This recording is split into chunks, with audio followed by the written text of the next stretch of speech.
These two grown men had never seen the Simpsons. How the fuck's that even happen? They're two grown men on a mission now, so buckle up and just strap in. But if you feel you got the biggest one, then mama come shake your ass. Shake your ass, watch yourself. Shake your ass, show me what you're working with. Shake your ass, watch yourself. Two grown men had never seen the Simpsons. It's America's barley basket. Welcome to episode 78 of America's Barley Basket. I'm Nathan Folsebuck. Sitting next to me, physically, is Marlon Wells. Hello, Nathan. Hello, Marlon. How are you? I like to come on here and toot my own horn when I'm a clean boy, all scrubbed up. We're the opposite today. We are very dirty. It's tough to tell where the underwear ends and the skin begins. It's just a hot, laminated mess down there. It's not good. That's troubling. I, right now, in the physical embodiment of why working from home is problematic. You need to have the threat of public humiliation. Like, if there's a chance I could get overpowered, drug outside, and bathed against my will because I'm too dirty of a boy, I am pretty clean. I'm a clean boy. I keep track of my stuff pretty good, but I don't have that anymore. You just require somebody to threaten at least. To I need that. Throw you in the yard and hose you down. Yeah, like getting scrubbed in the parking lot of a Walmart like a sad circus elephant. Like, this is what you get. You can't take care of yourself. I guess we got to do it. They're going to use a thick bristled brush. I'm a sensitive boy, so I need to take care of myself, and I'm not doing it right now, so that has to turn around. Yeah, you got to get better. You got to get better. Oh, man, yeah. It's like things, I don't want to get too graphic. When I just took a piss in your bathroom minutes ago, there were things that needed to be pushed and separated that usually are separated on their own. Oof. Yeah, right? Oof. That is the right. Peel peeling. Like silly putty coming off a comic strip. There's things that are getting peeled that shouldn't be getting peeled.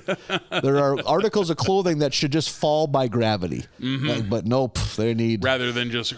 a push of a thumbnail. Like contact paper when you're doing the shelves. Yeah, it shouldn't be, like I'm peeling wax paper off an old piece of hard candy. It shouldn't sound like the butcher ripping off a big old piece of butcher paper. That comes off of there. Yeah. I am the opposite. I stepped out of the shower not 20 minutes before you got here. Look at you go. There's a decent chance I've never been cleaner for one of these episodes. Oh, good for you. And not just a rinse off, Nathan. Bath, too. A shower. I'm not a bath man. Not a bath boy? No, I'm not a bath Treat yourself, man. It's not my thing. Oh. Yeah, it's slippery getting in and out. I'm sure you can relate to this. I don't fit well in a If I had a big bathtubs. decadent bathtub, maybe I could then. But yeah, me shoehorning me in a bathtub is like putting a Cocker Spaniel in a shoebox. It can work. It ain't going to be comfortable. It ain't going to look happy. Yeah. And you're not able to get in there and get some shit done if you're doing work. Oh, Michael, good call. Yeah, I'm not going to get clean. Yeah. Like if I go sit in the bathtub, that bathtub holds a cup of water tops. What are you going to do with a cup of water? This has been several years now, but round about 2016 or 17, I took a road trip to Omaha, Nebraska to see Jen Kirkman do comedy and treated myself, stayed in a fucking baller king-size big boy suite that had a giant jet tub in it. And I gotta say, I loved every minute of it. It's a little intimate, but did you get intimate with that tub? No, the jacuzzi. I didn't. No, Come on, man. You're only in Omaha once. I'm not gumming it up for the next person, and I might be back to Omaha someday. Yeah. So I read that gnarly short story by Chuck Palahniuk, whoever wrote Fight Club's Chuck Palahniuk. That story about that kid putting his butt over the suction in the pool because it felt good, but then it basically disemboweled him. Pulled all his garbage out. Yeah. So I want to be goddamn sure that it's strictly expelling water, not sucking it in. See, that's a weird thing to ask a front desk person at a hotel. They know what you're up to. Hey, is this a pusher or a puller? I don't want to lose any of my coins. Which way are we going? Yeah, my keys. I don't want to feel like I put my asshole in a come along. What are we doing here? like I don't want you to think I'm some prude or that I'm too good to like not discuss the dirt. Like, don't get it twisted. I disrespected that hotel room, just not traditional, not in the tub. The same way you would if there wasn't a tub that shoots water out exactly. of it. Yeah, it was. I made it my own. I signed the Bible like I always do. You didn't Eiffel Tower yourself, right? Yeah, I got the. What a thing for a fucking newly immigrated employee to walk in on. Like, is this just how all of them treat the bathtub? Housekeeping. Oh God. Dios mío. That's a very large man getting airtight in that bathroom. got a jet in my dirt button and a faucet in my mouth. That's how you do it. Holy shit, if that's how you do it, boy. Boy, if that's how you go out. That's what old man. That is a way to go out. If that's how you go out, that housekeeper is taking photos with her cell phone and selling it to the newspaper for fucking sure. But no, like, really fucking got in there and did work today. Really pushed things aside to scrub other things real vigorously. It was the whole thing. Trimmed my toenails. I really got. Oh, really? I fucking cleaned my apartment yesterday. Good for you. I've been a clean boy. I'm pretty good about keeping an eye on the fingernails, catching them before they get gnarly. Those toenails, every once in a while, they slip past the goalie. Ruined pair of shoes. Yeah, all right. It's usually because I'm only seeing my bare feet when I'm dead ass tired or groggy from the morning. You know what I mean? I'm socking it up pretty hardcore. I ain't wearing open-toed shoes too often. I almost never get the indication visually, but like, I snagged it on a bed sheet. It's time to clip the toenails. Yeah. And when that happens, I fucking immediately fucking get the clip. I don't care what I'm doing. Let's pause this pornography. Yeah. I got to get in here and take care of these toenails. Sand these things down. Yeah, maybe throw some paint on them if I'm feeling frisky. Starting to curl over. I need to get a cat's paw, pry it back so I can get the clippers in there. There was some emery board really doing work. Yeah. I think that's the second cat's paw reference we've gotten on this podcast. That's an obscure piece of woodworking equipment. More salvage equipment, I'd say. Pulling nails. Yeah, salvage probably. That might be the first cat's paw reference we've gotten, actually. Okay. Yeah. Well, I promise you then a second one. If you want to look into it and you haven't heard one before, I'll get you another one. That's our promise to you, our faithful listeners. Look at you. You always keep them topped off with the most obscure horse shit on this show. And I don't know if there is a difference. I always think of a crowbar. That's the bigger crowbar you could fight off a couple attackers with. A big, long, heavy. Whereas a pry bar is the flat, thin, probably about a foot long. Wider than a crowbar. Wider, also. and it's not round. A crowbar almost like is a kind of round. Crowbar's round, exactly. Yeah. Round, or like hexagonal or something. Yeah. Whereas the pry bar, I think of that as the flat, 2 inches wide, 1/8 of an inch thick. Yeah. Like, almost like a metal ruler with a curve. Yeah, crowbar shaped, but flat. Yep. Yeah. Totally. So that's bar talk for nail. This is the nail removal episode. Yep, just talking fasteners. about nails. Fuck, we'll do staples. We'll remove some staples. That's what you need. We're removing all sorts of fasteners. Huh. Yeah. This episode brought to you by Fastenal. Yeah, right. Everything's too expensive. Yeah. Oh God, we need to have a series of home improvements like sponsors. I would really appreciate that. I would love that just to get some products and advice because I am the least handy boy that you've ever met. That cannot be true. It's I can level shit, I can hang shit on a wall, but boy, when it comes to how do I fix this, I'm in trouble. I think you have not met enough people outside of the Midwest. I think you would learn sure. You just through osmosis of where you've grown up know more than... Maybe I'm judging myself only against other Midwesterners. Yeah. There are plenty of people in this town right now that was think fast. Is this a plier or a screwdriver?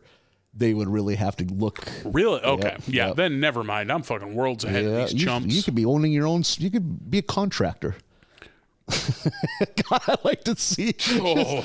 One thing came to another. I told this lady I could install a Whirlpool tub. I gotta go buy a tool belt. I just got a Leatherman. And not a full size one, like the little ones you get for a wedding gift. I'm gonna fucking A-frame myself in that tub once I'm done putting it in. Okay, how about some Simpsons, Nathan? Why not? Episode number 9 of season 18. We're right in the thick of season 18 with episode 9, Kill Gil, volumes 1 and 2.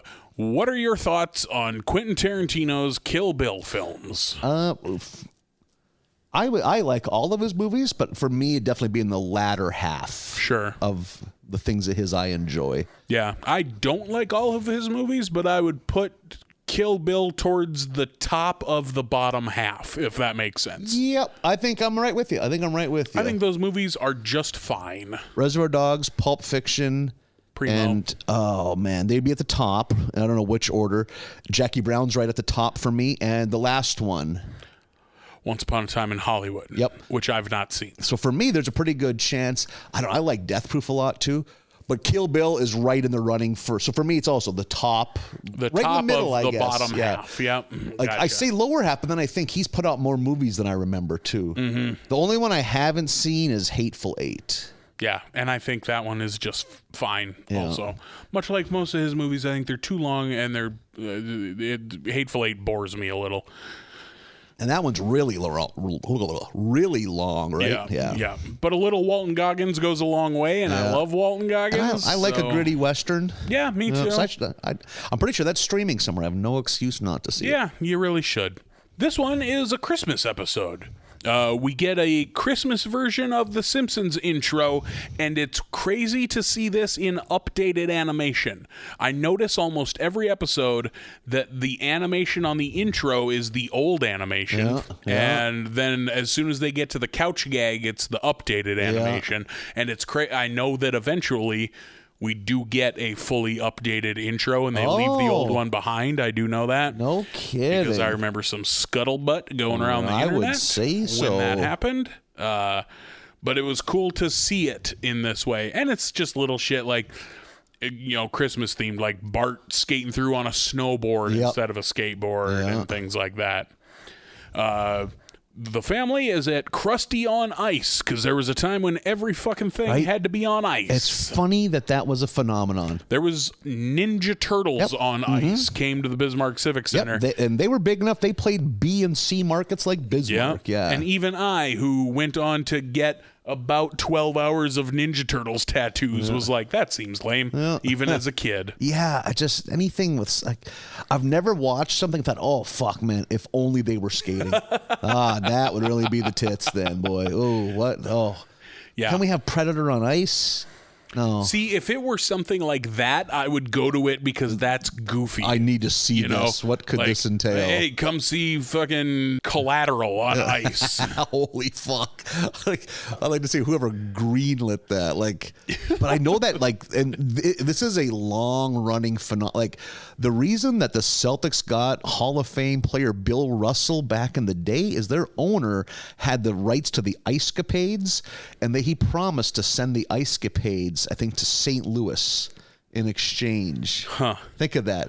They won 11 titles with that guy, all That's because insane. they promised an extra weekend of the Ice-Capades. Yeah, you can have the ice skating a little longer. Yeah. That's wild. So we're watching Krusty on Ice. Krusty's out there doing some fucking pratfalls, introducing a cast of characters, one of which is Matrix Poochie, which is just Poochie in a leather jacket and a big Poochie mascot head doing the Neo lean. Yeah. And Sideshow Mel, who he introduces as right off the plane from his dad's funeral. Jesus Christ. And Sideshow Mel just looks all sad as he comes out. And we get in this episode, we had at least one or two last batch too, where what I like a celebrity cameo when it's a less known celebrity. I like that we have a lot of Elvis Stoico. Played by himself. He did the voice for it. During this, I don't know if it would have been this era or more the 90s, Elvis Stoico was a name that popped up a lot in figure skating. You'd have recognized who he was alongside a Michelle Kwan. And we get some ice skating jokes here and there. I like that they eventually, while they're skating around out there, bump into the Union guys putting down the basketball court floor and have a fight. So Simpsons bail out of there. They end up at Costington's. where Santa is there and the kids are doing the sit on the lap thing. Gil is Santa. We can tell right away that that's Gil under there. Lisa sits on his lap and asks for, and I love the full title of this that she gives, a Malibu Stacy beach party set with sparkle sand. Yeah. It's such a perfect, I like that she had every word from the commercial in there. That was always my trouble when I asked Santa for anything too, is was something involved. Like I want, Laser Fist's He-Man play set with Terror Claw's Skeletor, not just a bike.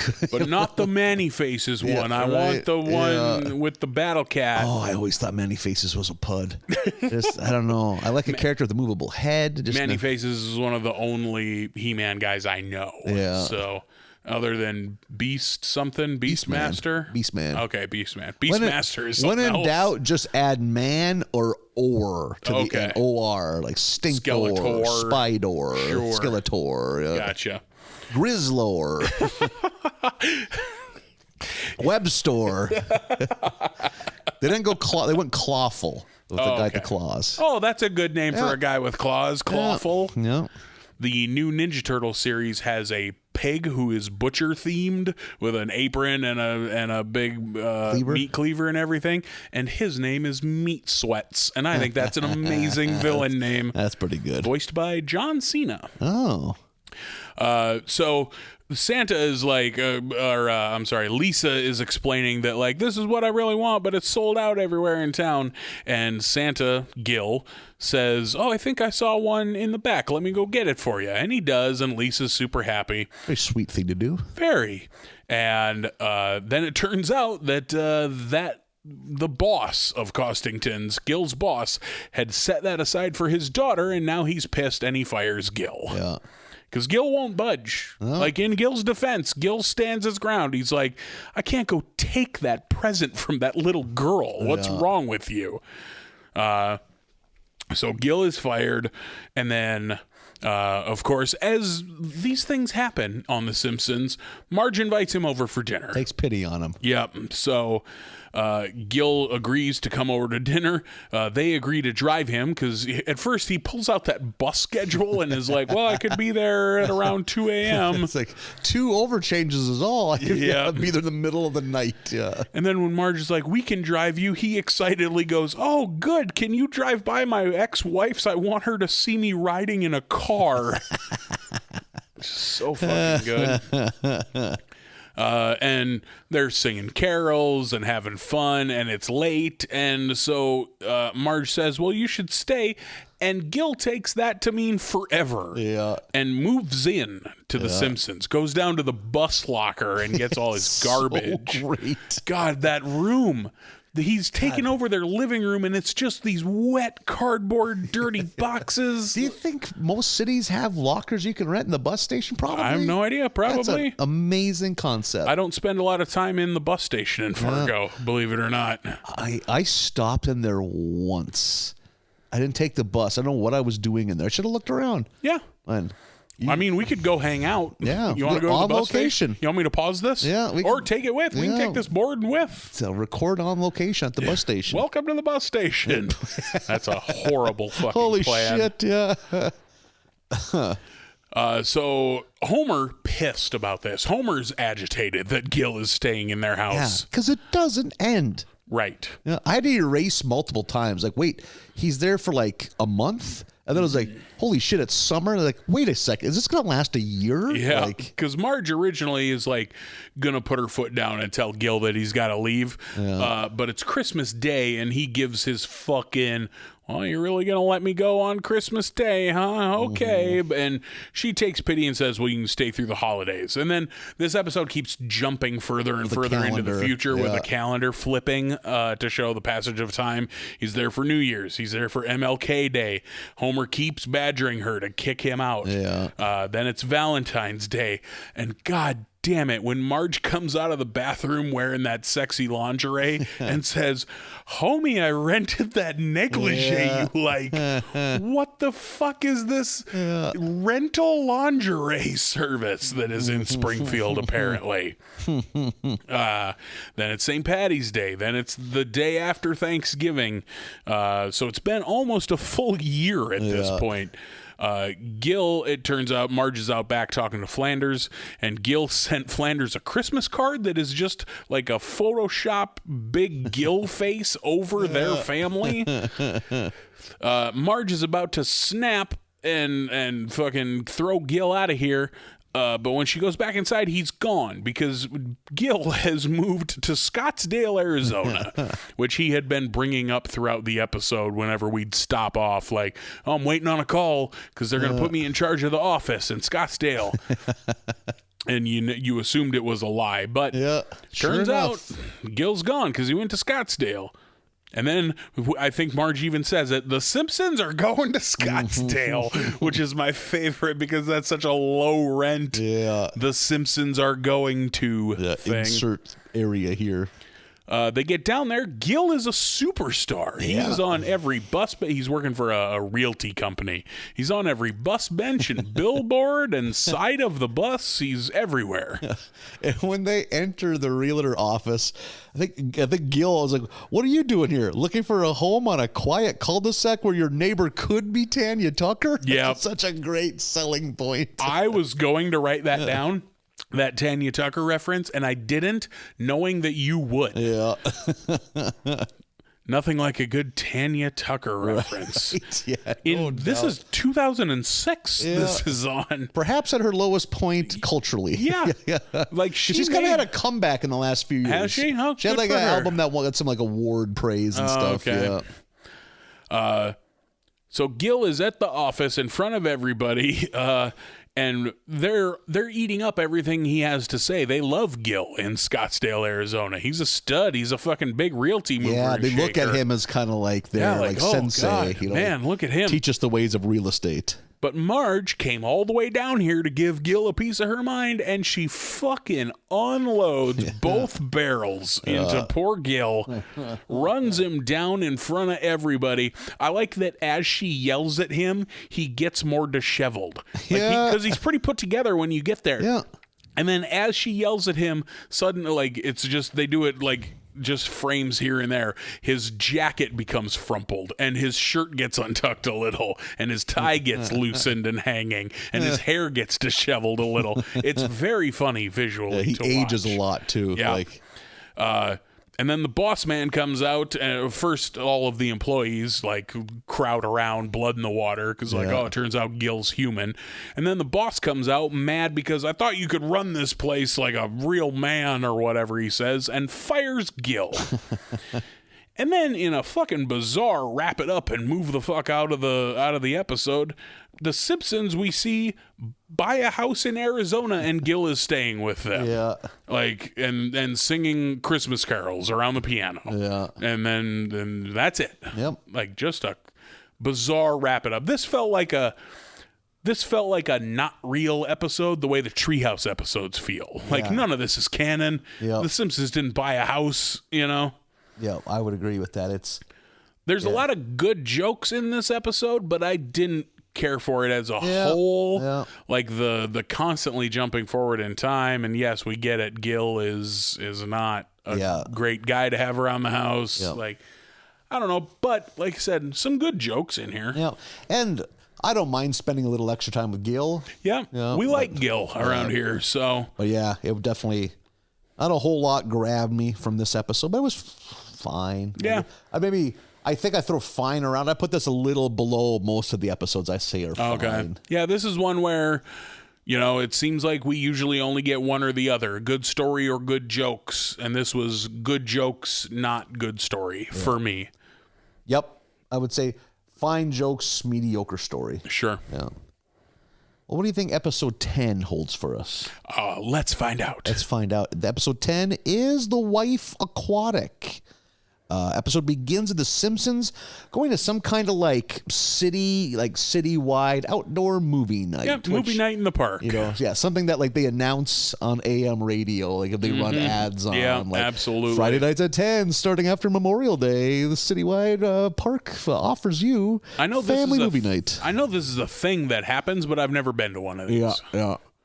But yeah, they totally do. But yeah, I had a friend who he put a projector in his garage and a projector on the back wall of his house, and they had neighborhood they do like always choose a fun, family friendly older movie. Sometimes like just hey, if you're around, come over. If not, that's cool too. Like, that's friend a of mine idea. out in Holly does it like every weekend during the summer or whatever. I have a friend in Jacksonville who has it kind of year round where she lives. Shit. So yeah, you can do that kind of thing in Jacksonville. Yeah, you can do anything in Jacksonville.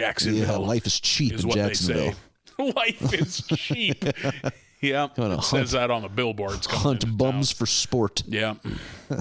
So the Simpsons are going to this movie. Them and the Van Houtens spot the one remaining open spot. We get a little bit of gag as they race for that. And Ned comes out. Apparently he's one of the people in charge of this.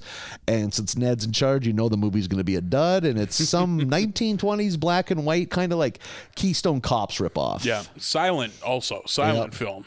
With organ accompaniment on stage. Yeah, ragtime piano. Yeah.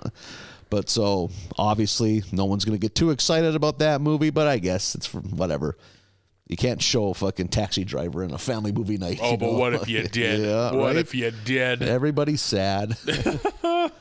So come to movie night in the park for Debbie Does Dallas or Straw Dogs. Yeah, full fucking Straw Dogs would be Jesus. Make everybody uncomfortable. No one's happy when it's over even. Like, man, Straw Dogs is a fucking bummer. Yeah, good movie, but not a good date movie. Not a good family fun movie. Yeah, that's one of those you're like, I recognize that this is good and I'm not enjoying it at all. Yeah. Cut to the bullies. They're bummed because the movie sucks and even the snacks suck because Ned's they get a bag of radishes for their snack, which is a great movie snack. Yeah. A sack of radishes. So they just start chucking them at Rod and Todd, who are running the projection machine. Where do you stand on a radish?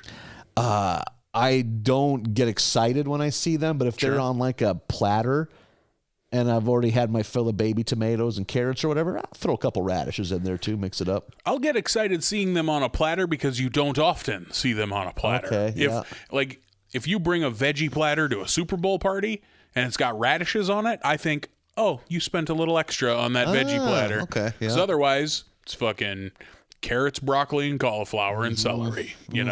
It's the next tier up. It's $4 extra to get one with cherry tomatoes and radishes and maybe some snap peas. Are radishes ever cooked? They always raw.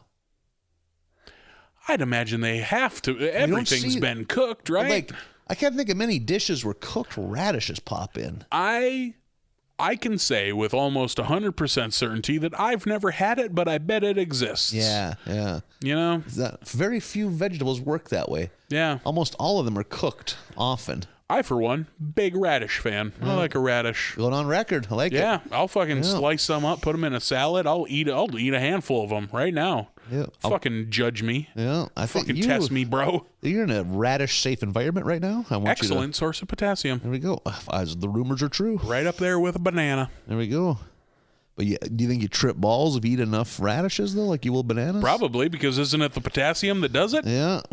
We'll do the math. We'll figure out how many radishes you'll have to eat this holiday season before you trip balls. Yeah. I'll do the research. I'll stand in my kitchen and eat radishes until I watch the floor slide under the wall.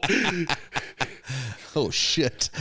Until I watch my cat turn into Fievel Goes West and talk to me. You trip so hard, you suffer from ego death. It's like, well, Marlin isn't Marlin anymore, so he's just a husk. He's just... I just become cold to everything like Dr. Manhattan. Yeah. The Simpsons bore me. I've had it with this family and their problems. Their petty issues. Marlon, put those radishes down. Yeah, we told you. Radishes are the cause of all this.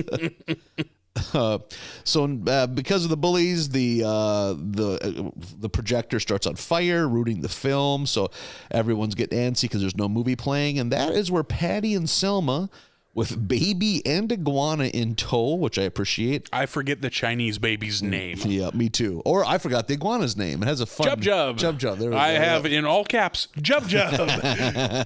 And then right under it, and Chinese baby.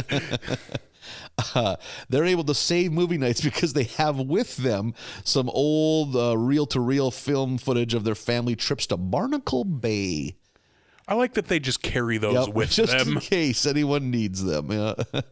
And Marge is clearly just loves the memories she has of being a kid at Barnacle Bay. Kind of must be like a Coney Island type place, as someone who's never been to Coney Island. But yeah, it seems like a boardwalk and some rides, but mostly fishing village. Yep. Like, to me, it seems like a lower rent Martha's Vineyard kind of, all that shit in the Northeast. So Homer decides to surprise Marge by taking her and the kids there, which is a good idea. Very good idea on Homer's behalf. Yeah, very nice of Homer. I like that it takes him a while to get there, though, because he's watching it on the film reel in the park there, and he's like, he says, "I've never seen Marge so happy. I should burn this onto a DVD for her." So dumb. And then he sees her watching it on DVD, and he goes, "I've never seen her so happy. I should download this onto her iPod." And then it shows them in the car, and he's like, "I'm sorry, I couldn't figure out how to get that movie onto your iPod, so we'll go there." I think they got to take must be kind of like a ferry, because it's not far off the mainland. And when they get there, the famous Barnacle Bay fog. I think as Marge goes, "It smells like hiney." Yeah, it's such a great. It's awesome that your island just smells like ass. After she just got done reciting an old poem about it, cotton candy gossamer, and then it smells like hiney. And that's when we get just like a long shot of what now exists. It is disrepair. It's just basically strung out drug addicts and just hobos under the boardwalk. Yeah, it's a very rundown, disaster looking place. Holy Christ, when they come across that carousel. Yeah. With swastikas carved in its eyes. Oh my God. Oh, yeah. So they go there. We get just a few sight gags of them walking around, just looking at the disrepair the place is in. They run into somebody who explains what happens. It's due to the disappearance of the yum fish. Apparently, this is must be the equivalent of tuna. Yeah, some regional fish that their economy catch, depended on. It's plentiful and they taste delicious, because Marge was going on about how much she loved the yum fish when they'd visit as a kid. And I don't think I'm eating enough fish, Nathan. I think I ought to. I don't think you are either. I think I ought to eat some more fish. Yeah, I fucking love it, but fish is just a weird thing to cook, Yeah, I'm not good at it. I don't claim to be good at cooking fish, but I should learn. I should try. Treat yourself. I eat plenty of tuna, but come on. Now you can just be cooking up fillets, and things are really going to turn around for you. Get a sick ass swordfish steak. There you go. Just eat mackerel. Mm-hmm. Just laying some around. marlin. I can get a marlin steak. God, yeah. What you need is a 1x8 plank that you can put on each side of the tub, and you can put a hot plate on it. So you can just lay in the tub, soaking in, get some Epsom salts in there, and just frying up fish right there. Right there in the tub. Put a bucket full of ice with your fillets in the shitter next door right there. Reach over, just frying them up. Tartar sauce. Oh my God. Wear the captain's hat. You're gonna have just a little day, just a spa day. I'm pretty into this, actually. Right? Yeah. We'll just drink right out of the faucet. Yeah. Just drink out of the faucet. It's right by your head. You just lean over. Oh, glug, glug, glug. I'm all pruned up.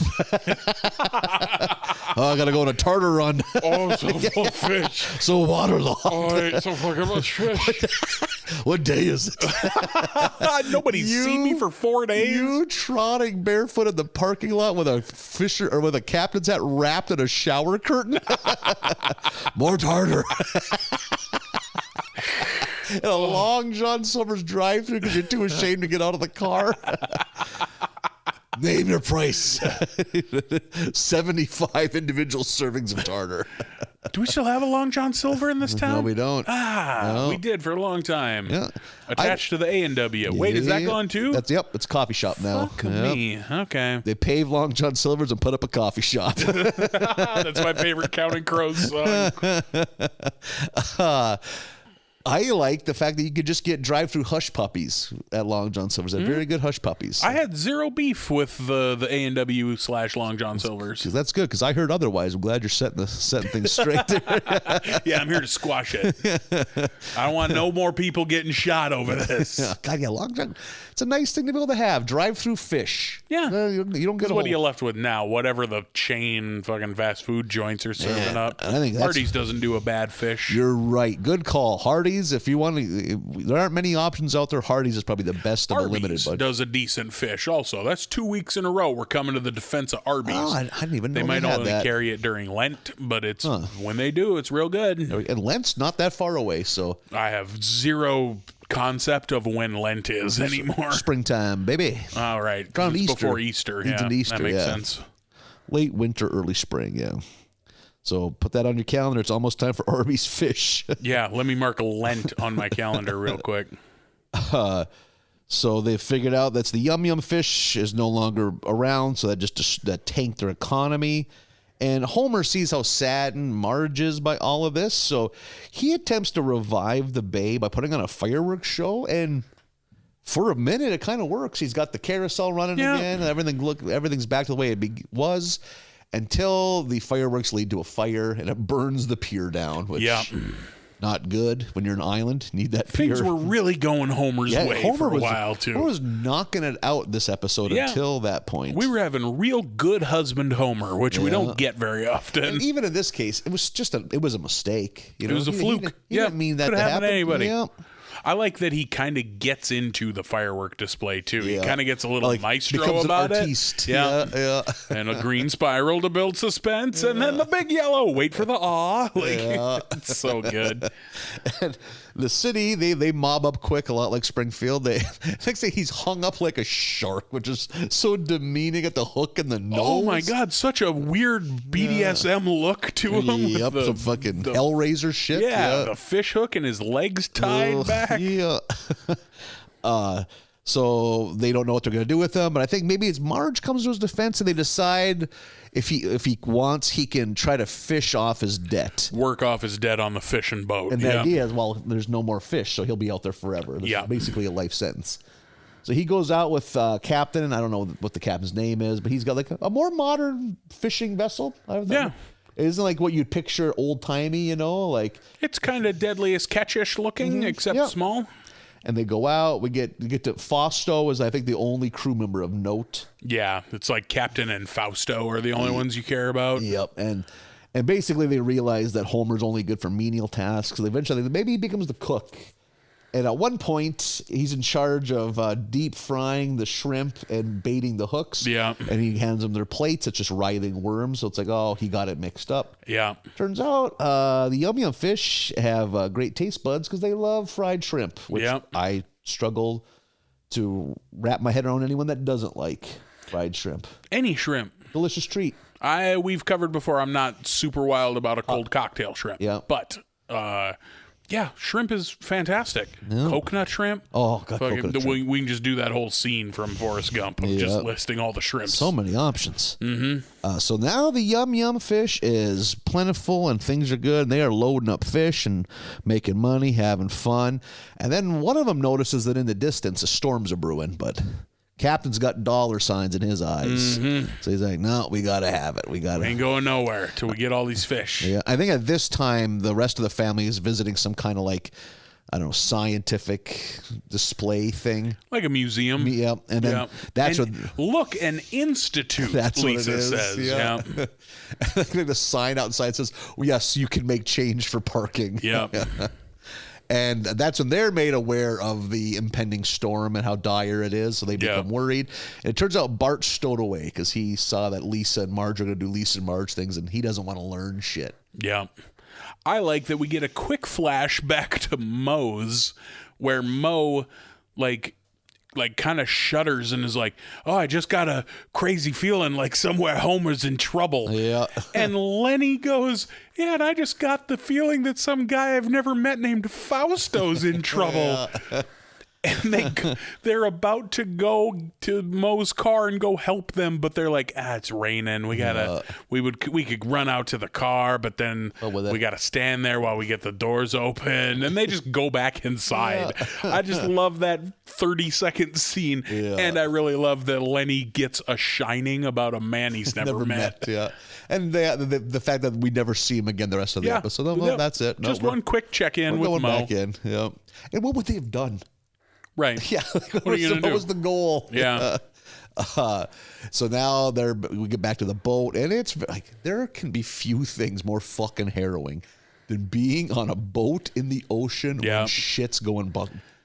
So, what a helpless feeling. Mm-hmm. There's no fucking land anywhere that you can see. You wouldn't even know what direction you would see. Like, oh my God. Like, hope for the best. You have to, and it's doubly harrowing because you have to turn into the wave. Yep. Like you have to face the wave is the best way to, because if you're sideways, you're going to capsize, and if you're backwards, you're just fucked. Yeah. So like when the boat climbs the wave and crashes up over the top of it, that's how you're supposed to do it. Yeah. Like, holy shit. I recently read maybe just the Wikipedia page or a short article on Edmund Fitzgerald, I love that Lightfoot wrote a song about it. Like, they figure, because there was a couple other boats that were out that night that made it, they were reporting wave swells of up to 35 feet high. Think of how high that is. How tall is this building? 30. Think of a fucking wave. Yeah. Bigger than this 3-story fucking building. Unbelievable. And you're in a boat. Yeah. Like, Jesus. Just like, oh boy. God. Here we go, huh? Gotta be such a sick feeling. Like that makes my palms sweaty already because I don't even want to be on a boat in the nicest of conditions. And we've discussed water. I like the water. I like swimming. You're a water boy. Water boy.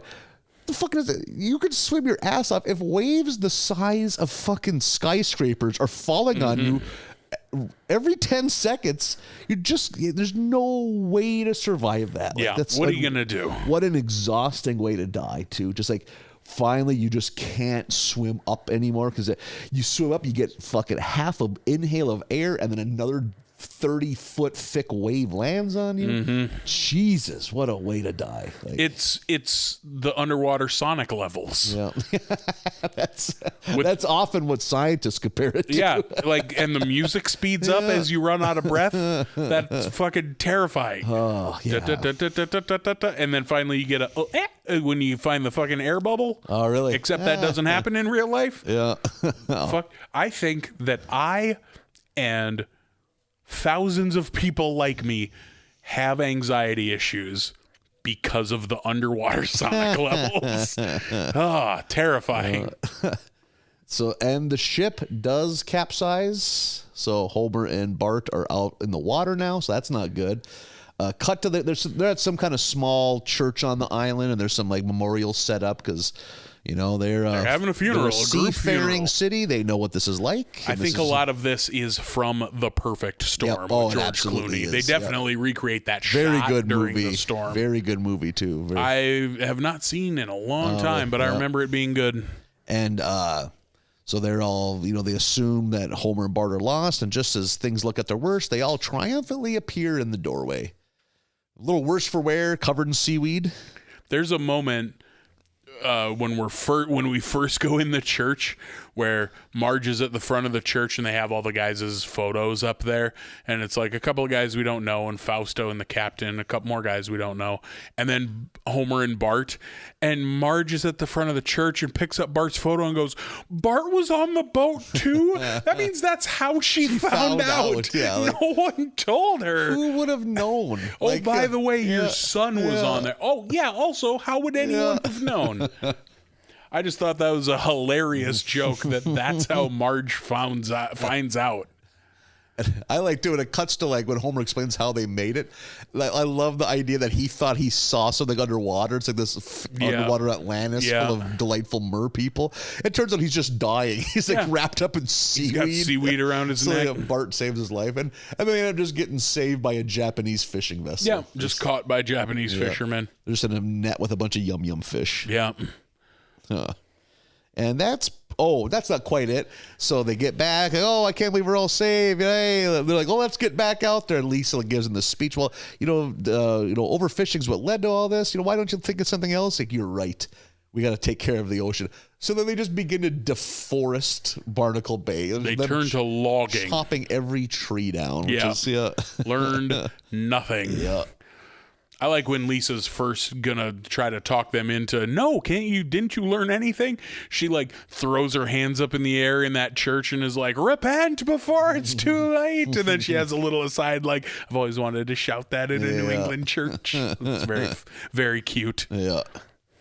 And then I thought this was a fine episode. I put this one up above the last one. Yeah, again, fine. Yeah. Like, I also think it was better than the last one. I like the story. Yeah. I like, shipwreck shit. That's probably the difference between the two. Better story. Not chock full of jokes like the last one was, but better story for sure. And I just like carnival type shit, and I can get a little bit of that in this. You got a carousel? Yeah. You and I should go ride a carousel. Right? Oh, my God. Think of us, two great big beanbag chair looking boys on reaching a carousel. For the brass ring to get the free ride. Yeah.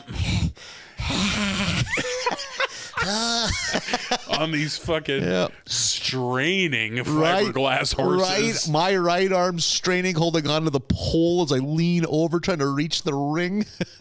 In my head, we're on the same horse. I'm sitting behind you with my arms wrapped around you. One of us has to be scared. One of us has to be the showboat. Mm-hmm. Like, one of us is like flipping around and riding it reverse. We look like Deborah Winger and Urban Cowboy. It's like way too sexual. Where do you get those jean shorts? Those are way too short. How'd you guys get thrown out of that carnival? Don't ask. I can see the pockets. Nathan and I almost banged on a fiberglass horse. Say that they had to shut the whole thing down afterwards. Somehow I knew it would end like that. Made people sick and sad.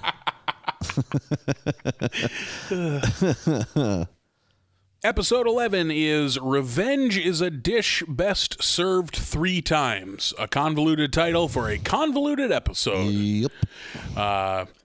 Do you remember last season when we said to ourselves, boy, they must really be scraping the bottom of the barrel for these anthology episodes if we're doing like aqua-based ones, nautical-based stories? Yeah. Well, welcome to the bottom of the barrel because we're on revenge tales now. And like a weird mix. One that's super weird mix. Multiple 100 years old. Yeah. And one that came out in 1982. Yeah. And one that came out in 2004 or 5-ish. Oh, yeah. Yeah, we'll get there. Yeah. The Simpsons are cruising along on a road trip listening to satellite radio. I like that they take some jabs at satellite radio here. Also, I like seeing the old satellite radio thing, whatever you want to call it. Yeah. Like, it's not a dongle because it's too big for that. Sure. A receiver that's up on the dash. Yeah. I remember it being hot shit when they made the one that you can then take off and then jam it into the front of that boombox. Yeah. I remember there was a time around, satellite radio is going to ruin everything. It's like, well, if satellite radio is going to have a 6-month moment in the sun, then it will be replaced. Yeah. I was in radio when satellite radio was hot shit. I was in radio at this time when this came out, this episode. And I remember, like, no one was worried. Yeah. And they were like, hey, we're going to have to take a pay cut. I'm like, well, I legally cannot take a pay cut. Right. You will have to pay me under the table. Yeah. You are already just blinking at me and saying, please don't mark down those hours, and I'm doing it because I'm a fucking idiot. So no shit. They'd pull that kind of stuff? Oh, man, all the time. Really? When I was in radio during this stretch, because I was in radio again more recently, but when I was in radio from 2005 to 2010, I always had to work 39 and a half hours, but never more, because if I hit 40, they got to give me benefits. And I was making garbage money and always being asked to work off the clock. Really? And did. Oh, man. Because I was also constantly told how, listen, man, it's radio. You got to pay your dues. You know, someday it'll pay off. Someday it'll pay off if you pay your dues. Gross. My worst year in radio, I made $16,000 in a year. You're in it for love of the game, if that's what you're doing. Like, so what? Like, let's say if you were to ask 2008 Marlon, what's the end game here? You have a morning show on like a rock station.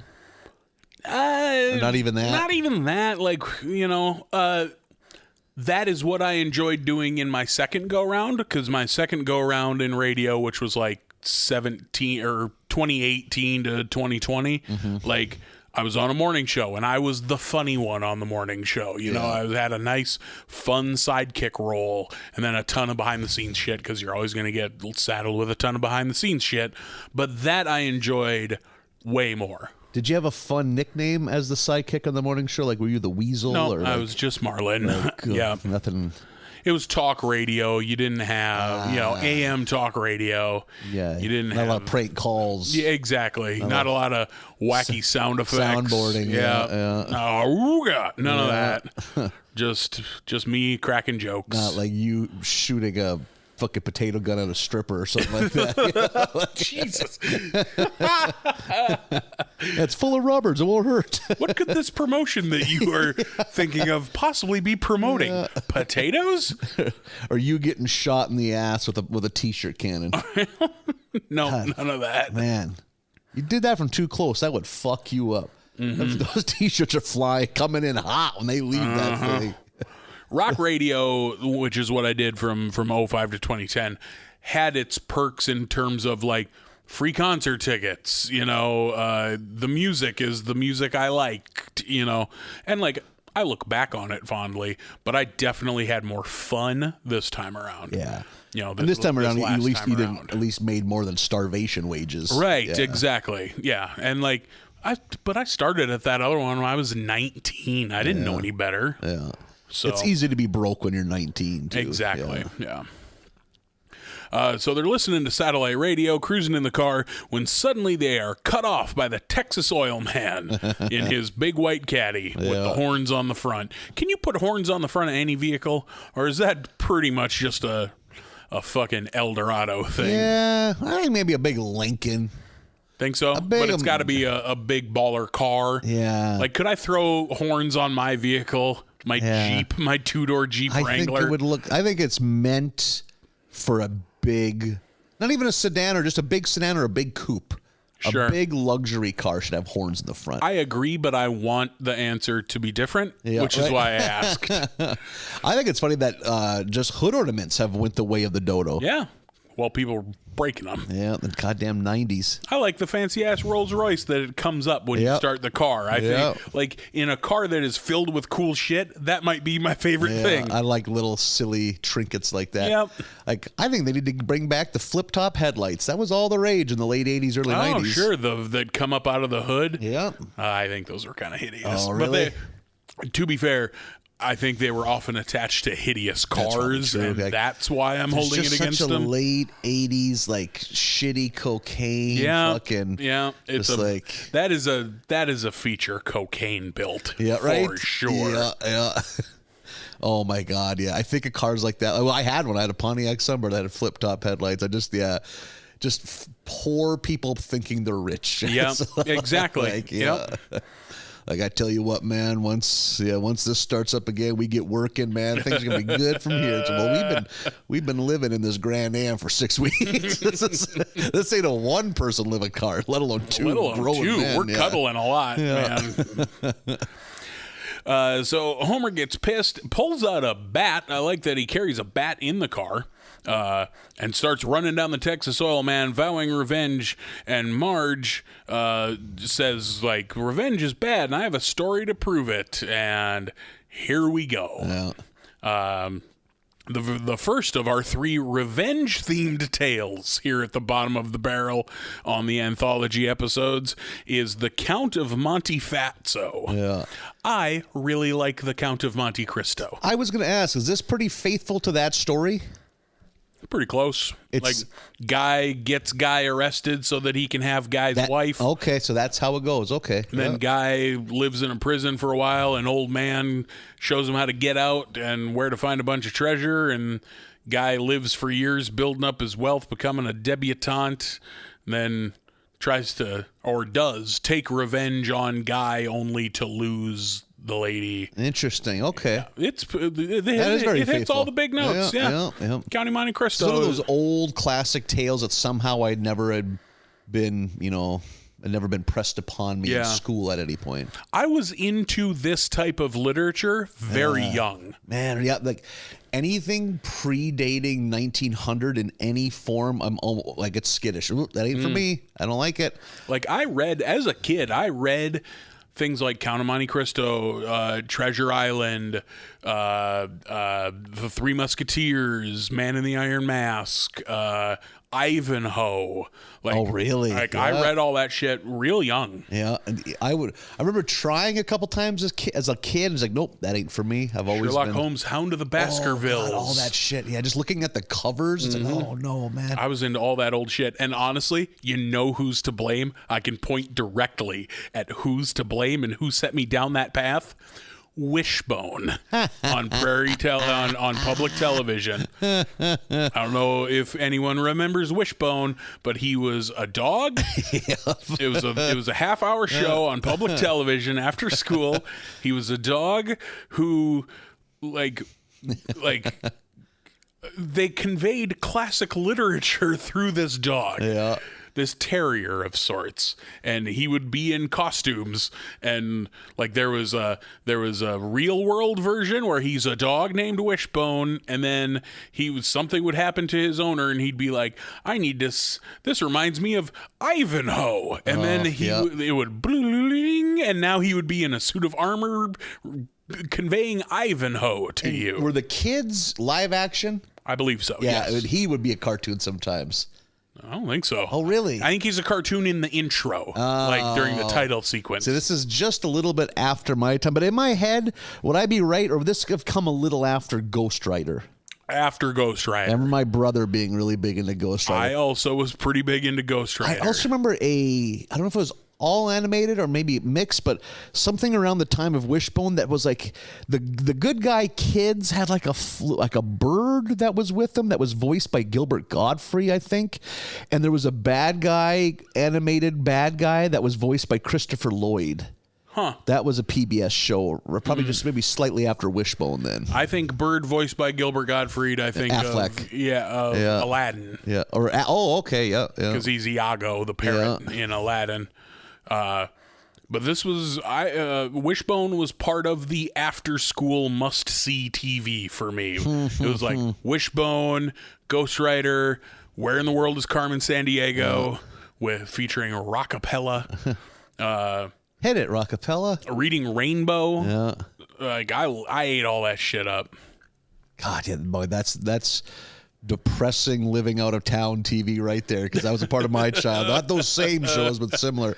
We also had like a rock block of CBS syndicated cartoons after school, but it was nothing I liked. It was the Dennis the Menace cartoon. Okay. Followed by a half hour of, I believe, Woody Woodpecker / Chilly Willy. Oh, those are great cartoons. I love the old. I love the old Chilly Willy. Woody Woodpecker and Chilly Willy. My name is Chilly Willy. I'm frozen through and through. I sneeze, I cough, achoo. Yep. There you go. Yep. Chilly Willy is adorable. He cries little ice cubes. He does. I like a chili. I need a Chilly Willy tattoo. I agree. Yeah. That's exactly what I was going to say. Yeah. Where are you thinking? You're thinking like over my Adam's apples, front and center. So you got to lift it up, and it's. Do you get some ice cubes going down the chest? Then is he crying? Good call. We can make it. It can kind of wrap down by my hips and cut around to the back. Mm-hmm. Yep. A trail of ice cubes. Yeah. pretty Holy into it. Shit. We could dropping like $7,000 on a full body Chili Willy tattoo. Jesus Christ! Trying to explain that to a 20-year-old tattoo artist. So what's Chili? Yeah, he's frozen through and through. You should know this by now. Achoo. Right? Come on, this is day one shit. Oh, But you went man. to school for this. Just a super elaborate, ultra detailed, full Chili Willy back piece, like Virgin de Guadalupe on your back. With the scroll at the bottom that has the font on it that says Achoo. Yeah. Let's do it. Have it in Latin. I'm pretty sure it's the same. Achoo. My tattoo artist, who is only a couple years older than you, would fucking cancel other people's appointments to do this right now. He's like, we're doing this for cost. Yep. If you're willing to sacrifice your body for us to have a fucking internet meme tattoo.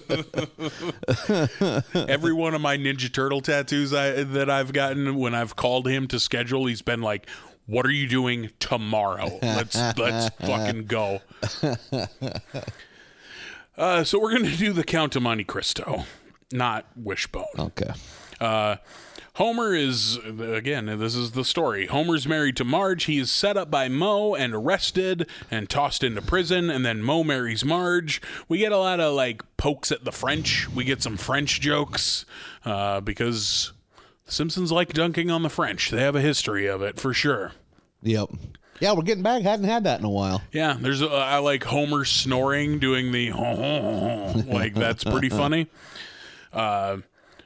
So Homer is thrown in prison. We get a brief look at the man in the iron mask, real briefly. I think that is maybe good is too strong a word, but that is a perfectly fine Leonardo DiCaprio film. Oh, yeah. Yeah. I forgot about that. It's not bad. Good story. Alexandre Dumas, I believe. Didn't he have another big banger? Three Musketeers. That's what it is, yeah. So Moe is married to Marge now. He moves in on Marge. Homer is in his prison cell up in this tower. And Burns is Homer's cellmate, much like in the book. There's an old man who helps him out. Burns has dug this tunnel and tells Homer how to escape and gives him a treasure map to his treasure. And so Homer does. We get a sight gag of Homer, like, leaving but then coming back in, like it takes him a few tries to get out. There are attempts at jokes in this episode. Not a lot land. We flash forward to 5 years later. Homer is a rich debutante. He lives in a giant estate mansion. He throws a party, sends an invite to everybody, including Moe and Marge. And then he calls Moe up to the front of the crowd and has him sit in this chair and then murders him via an elaborate Rube Goldberg machine. That was good. Where he wraps Moe up in a crepe and flambés him. Yeah, the crepe part, that cracked me up. Yeah, that was fun. Because you're hearing it, Moe is like narrating as it's just like, he's like, oh no, this is it. He's like, wait, crepes? And he's like, well, this is all right. And then, oh, flambe. Yeah. I do like when he sets him down on the chair. Moe's like, all right, this is one of those ones for sex, right? Yeah. Like, what a thing for your brain to go to as soon as you assume, yes, in front of all these people, I'm going to strap you into this love to fuck each other. chair. So Homer has gotten his revenge and comes clean about who he is, and then goes to Marge like, I did it, I got you back. And she's like, no, you were so focused on revenge, you lost sight of what's truly important, which is the overall theme of the Count of Monte Cristo. Like like, that's my husband. We've been married for years. Like, and who's going to help me raise those triplets? Those ugly ass Moe. Oh, those ugly! It's like Moe's face with Lisa's hair on those babies. Oh. So we cut back before going to commercial to the car, and then we come back from commercial with the car. Homer's still chasing the Texas Oil Man with the bat out the window, which reminded me of Road Rage on the Sega Genesis. And I like when things remind me of Road Rage on the Sega Genesis. That's about what they were going for. A Road Rash. Sorry. Road Rage is the name of the Simpsons game. There you go. Okay, yep. Lisa has a cautionary tale about revenge, and it is Revenge of the Geeks. Martin has had enough of being bullied by the bullies, so he invents a glove. It looks like a Ghostbusters proton pack attached Combined to a Nintendo big Power glove. Glove. Yeah, like a Nintendo Power Glove. Now you're playing with power. The power of God. You ever use one of those fucking things? I've heard they're hopeless. They're useless. Really, yeah. Like, imagine a Nintendo controller. Now try playing it with just one hand. One hand on your forearm. Yeah. Yeah. And I never did try out, because it had some manner of like, or boasted at least, some manner of motion control where you can like turn your hand to drive a car. I can't imagine it was any good. And I think it was very few games supported that. Yep. I think Punch-Out was supposed to be one of them. But how the hell does Punch-Out work with just one arm? You'd be fucking exhausted. Right? You're throwing a ton of punches in Punch-Out. The Wii version of Punch-Out eventually did all right with it. Did it? Like, Yeah. you'd still rather just play with a controller like a normal person, but like, it was all right. What was after Mike Tyson got in all the trouble? They re-released Punch-Out with a drastically different looking box with like an animated cover. Who was the end boxing boss? Mr. Dream. That's what it was. I knew it would involve the word dream. And it would, like, if you look at the character model, it is Mike Tyson but white with a different haircut that doesn't have the notch. Oh, no kidding. Okay. And he has the same moveset. It's the same person. Oh, so you mean when you get to that end boss, it's just Mike Tyson with a different tint? Yeah. Really? Yeah. No shit. Does all the same moves, does all the same shit. Oh, fuck, that's amazing. But instead of Mike Tyson, it's a white guy. Mr. Dream. It's Mike Whiteson. That didn't work. But yeah, it's just a guy. Well, not disillusion yet again. The good people at Nintendo. He's no Soda Popinski, let me tell you. Who in the original arcade game was called Vodka Drunkinski. Yeah, they were like, we can't put that in this Nintendo game. So we got Glass Joe. What was the German guy? Von Kaiser. Piston Honda. Don Flamenco. King Hippo. The something tiger. Yep. Oh God, what? Flashing tiger. Something. Yeah. He has a turban. And has like a jewel that blinks when he's about to hit you. Yeah. He does the circle thing. It's not the Great Tiger. We're failing ourselves right now. Yeah. Then you got Bald Bull. Yeah. Bald Bull. And let's forget about the iterations because there's a handful of guys you face twice. I think we missed the second Piston Honda in there. No, I don't think we did. Okay. Because opening up here, revealing a little bit myself, I was never able to get past Bald Bull. Oh, really? Yep. I never owned the game, so I was always just borrowing it or renting it, but I can never time his charge right. It's tough. Yeah. To be fair. And I think you fight Piston Honda twice, you fight Bald Bull twice, you fight Don Flamenco twice. Nope. Are you sure? I think you fight him again. Positive. Really? Okay. Yep. And then, Mr. Sandman is probably one of the first new characters after Bald Bull, or different characters than Soda Popinski. Who, Mr. Sandman has a lot of Bald Bull. Oh, really? DNA in him. How about Soda Popinski? Soda Popinski and Macho Man are pretty similar. I had a friend who was very good at that game, and he said he almost put Macho Man against Mike Tyson for difficulty-wise. That's insane. Really? Like, Macho Man is hard, don't get it twisted, but I think that's who you're thinking of when you think of Don Flamenco twice, because the faces are very similar. Yeah. But Super Macho Man's a little more jacked, Oh, yeah, he's huge. I'm talking just the head. Oh, okay. And what I think, too, is my buddy knew the code to get right to Tyson. Sure. So he probably played Tyson infinitely more times than he played... I've never done it. I'm 36 and have never done it. Yet. Don't sell yourself short. Yeah. You got so many good NES I could do it left. today. Yeah. I mean, not today, because it's getting late. And You're not going to beat him if you keep following these preconceived notions when you should go to bed. I love this Mick idea of you. Should be carrying me, pushing me around the yard in a wheelbarrow. Right? You're my Doc, and I'm the little Mac. Yeah. And we can run down the sidewalk by the Statue of Liberty, and get the code for the continue. So Martin invents this anti-bully glove. Milhouse beats up all the bullies with the glove. It does bully things, like you can set it to wedgie and it makes them have a wedgie, and you can set it to noogie and purple nurple, all the classic bully shit. He beats up all the bullies, but goes mad with power, of course. Milhouse snaps and starts lashing out at everybody with the glove, kills groundskeeper Willie by setting the glove to ultimate noogie and twists Willie's head off. He can't bring himself to do it to Lisa, though, who's the voice of reason telling him to stop all this. Yeah. And he casts the glove aside, and Nelson immediately picks it up. Just like you've been waiting for it. Yeah. Picks it up and hits Milhouse with all of them at once, and that's the end. Yeah.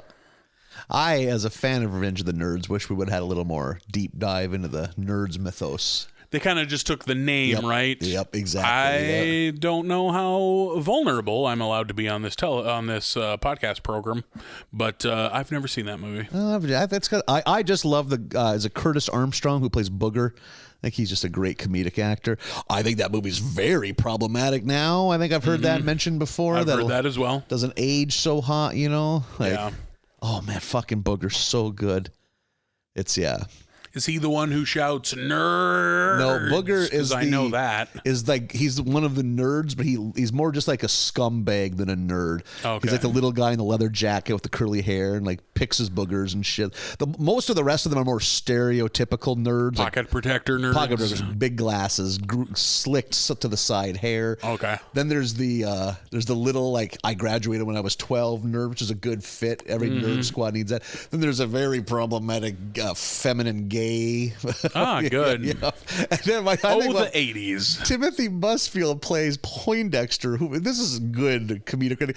He's such a nerd he can't talk. like if a girl comes up to him at a party, he just lets out like a weird series of like gurgles and squeals. Which is like he's so fucking nerdy. He's like developmentally disabled. That makes sense because I have heard Poindexter's name mentioned in hip-hop lyrics to some effect of that. Yeah, okay, that makes sense then, yeah.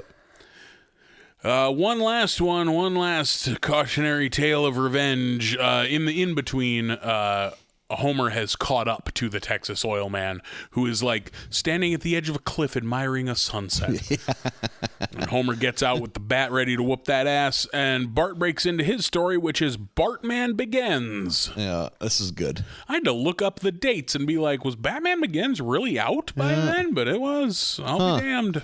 But is this story stick with the movie enough, or is this just the basic Batman? I mean, it's the basic Batman. Batman Year One.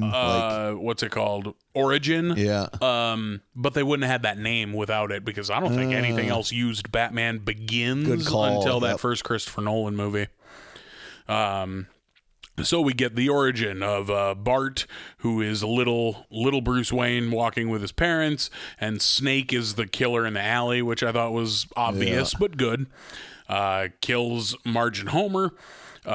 Abe is kind of the Alfred here. He trains Bart up, and Bart becomes Bartman. I don't like jacked Bart. Yep. It's unnerving. Yep. I don't like any jacked child. You can see, like, you can find YouTube videos of, like, buff little kids. I don't like it. It's creepy. Bart is out there on the streets of Gotham taking down all the criminals.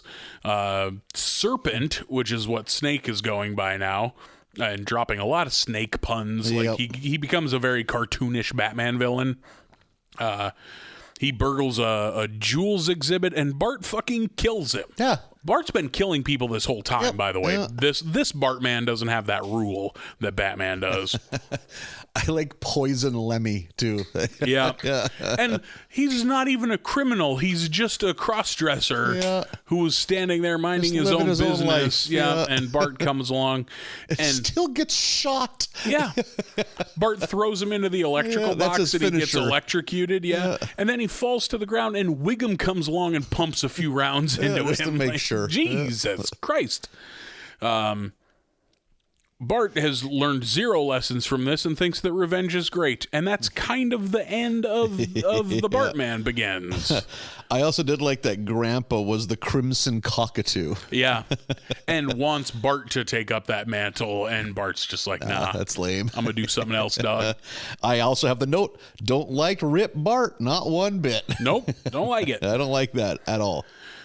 I felt like that one was pretty short. Yeah. I did like that when we cut back to the real world, Bart is like, he's talking to Homer, who Homer and the oil man have become friends at this point. They're like laying on the hood of the car looking at the stars and shit. Yeah. And Bart even says something along the lines of like, of like, oh, that's a couple revenge stories and one that maybe would have been better as a Halloween episode. Yeah. Like, they point out that this is dumb. Yeah.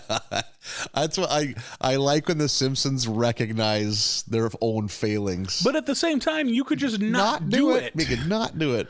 Like, that, you know where that's fucking thick as thieves in the world? Video games. Oh, really? Where they're like put you through something bad and then at the end of it go, ha, wasn't that bad? Because that's always bad in video games. There's a couple designers like Hideo Kojima and Suda51 who all of their works are lousy with that shit. Like, oh, aren't underwater levels the worst even though we just put you through a 3-hour one? It's like, you could just not do it. Yeah. So they do that. Bart points out that this was dumb. Homer and the oil man have a nice moment together. And then this episode is dedicated to the Star Wars characters who died. Yeah. And it scrolls through like, Ben Kenobi, Darth Vader, Darth Maul, like, and then we get the real credits. Did I miss something? I have no idea.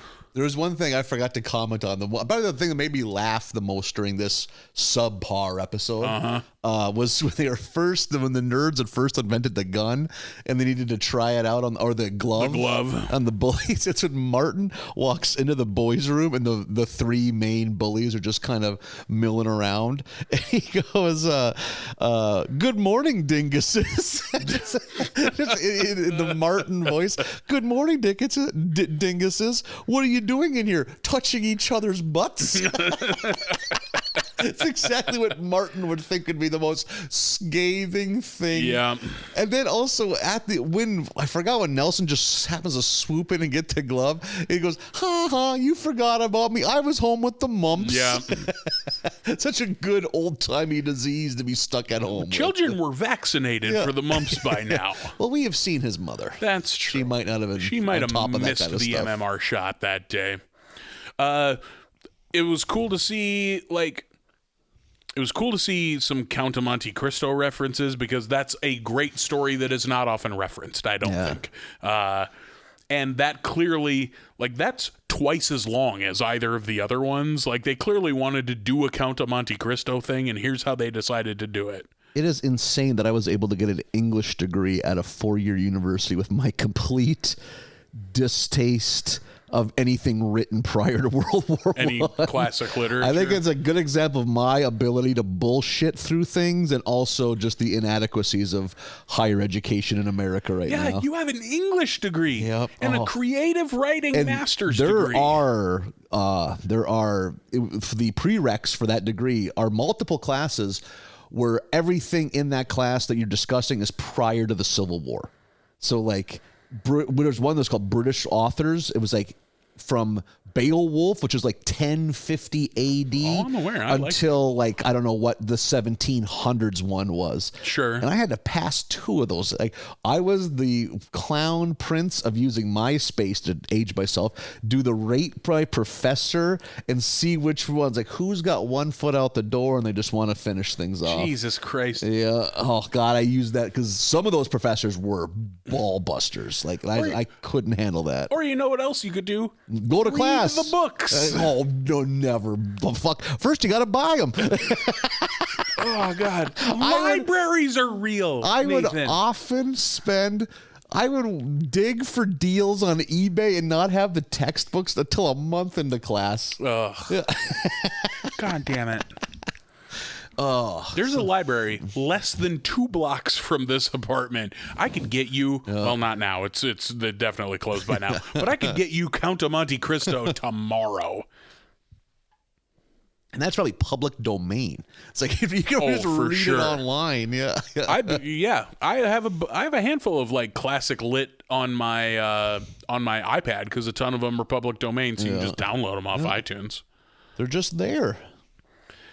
Someday we'll sit down. We'll start our book club podcast. Just trying to think of powering through I just said it. Beowulf and Canterbury Tales. All of that shit makes me want to put my hand in a fucking food processor. I tried reading Canterbury Tales and didn't enjoy it, so I never bothered. Yeah. Or there's another classic that's like 100 years after those that you have to read in a lot of those classes. God, I can't think of what it is now, but Jesus, not a fan. What about like Dracula or Mary Shelley's Frankenstein? You get into the 1800s, I can probably stomach it a little bit more. I think more to like, what's his name that wrote Tale of Two Cities? Dickens. Get a little. See, Dickens is the reason he was so massively popular. He was the first author of any renown to write about common people. Yeah. That's one of the reasons I don't like a lot of classical shit, because it's either the rich or like superhero-y types. Like, I don't want to read about those people. Sure. Like, oh, fuck. Well, I hate with unending passion and fury of 1,000 suns, Jane Austen. I don't need to hear about rich ladies wondering which suitor they're going to date and fucking fainting couches and just, all I care. I want there to be a peasant uprising and it ends with the protagonist getting cooked on a spit. I mean, I'm sure those books exist too. Oh, yeah. Please. Any of that, people in fancy dresses and dress clothes, like. I'm with you. That's not my favorite shit. Yeah. I just got done listening to the 5-part Rasputin series on last podcast on the left, which was outstanding. Yeah. And I like that era of history, that World War I shit, especially in fucking Russia with the czars and the fucking Bolsheviks. Like, Bolsheviks just waiting for their chance to fuck up them rich folks. Yeah, pretty into that. The bourgeoisie. And a hell of a hog on him, that Rasputin, they say. Yeah, that's what everybody says. Yeah. Hell of a hammer. Yeah, but they used to have it, but then it turned out that was just a horse cock, I think. Yeah, that was a fake at some St. Petersburg sex museum. And they got like the tall tales that it took an insane amount of shit to finally kill him. Mm-hmm. Like they put him in a lake and the lake froze over and he was still alive like 2 hours later. They poisoned the shit out of him and then like shot him a couple of times and then dragged him somewhere and he was still alive. They had to fucking shoot him again a bunch and then tried to throw the body in the river, but it froze and then they had to set him on fire. Like some wild shit. Yeah. A lot of wild shit that was not covered in Disney's Anastasia. Yeah. Got a lot of Rasputin there. Yeah, he's the bad guy in that movie. Is he really? Yeah. I did not know. Also, the bad guy in the first Hellboy movie. Yes, he is. Yeah. That movie's enjoyable movie. Good. Yep. Both of those Guillermo del Toro Hellboys are good. Never saw the second. One better than two, but they're both good. Up next, episode 12, Little Big Girl. Lisa needs to write a report about her family heritage, but turns out the Simpsons are duds. There's nothing exciting or of note. There's boring white folks. Or the city itself, because I think she can interview other people too or something. I think it's meant to be family. Family heritage. And she's bummed at how boring the Simpsons are when it comes to heritage. And we know how important school is to Lisa, so she's under pressure. What Lisa ends up doing is she ends up lying and saying she's Native American and part of a fictitious tribe called the Hitachi tribe, which is a brand of Japanese appliances. There's plenty of white folks in America that live this lie every day. You know? Man. Oh, I understand your plight. My great grandmother was Cherokee, but was she? Was she though? Yeah, really? Yeah. I like that they went out of their way to have, because this is very out of character for Lisa. Yeah. I like that they went out of their way to have her argue with evil Lisa in the reflection of the window, being like, yeah, but if you just tell the truth, you're going to just get a C on this paper, and then you're not going to get into a good college. And Lisa kind of freaks out and is like, you're right, I have to lie. You need to go to Wellesley, I think is the school she needs to go to, I like that they put that in there, because right away I was like, this isn't Lisa. And what she finds out is not good. She ends up having the best report and is choosing to represent the school at some kind of big multicultural event. Yeah. And kind of in the B story at this time, there is a kind of a real big sight gag, a fire sight gag where there's like a chicken. There's a whole lot going on. It's pretty amusing. Yeah, it's visually delightful. Yeah, a lot very going on. slapsticky, very Rube Goldbergian. Yeah. And what you assume is going to start the fire doesn't. But what happens is Cletus stumbles and witnesses it all. And Slackjaw, I mean, he's Slackjaw on a good day, but he's truly seen something amazing. So he's so Slackjaw, his pipe falls out of his mouth, and then a fire that travels at speeds fire never travel at makes its way from Cletus's farm to town.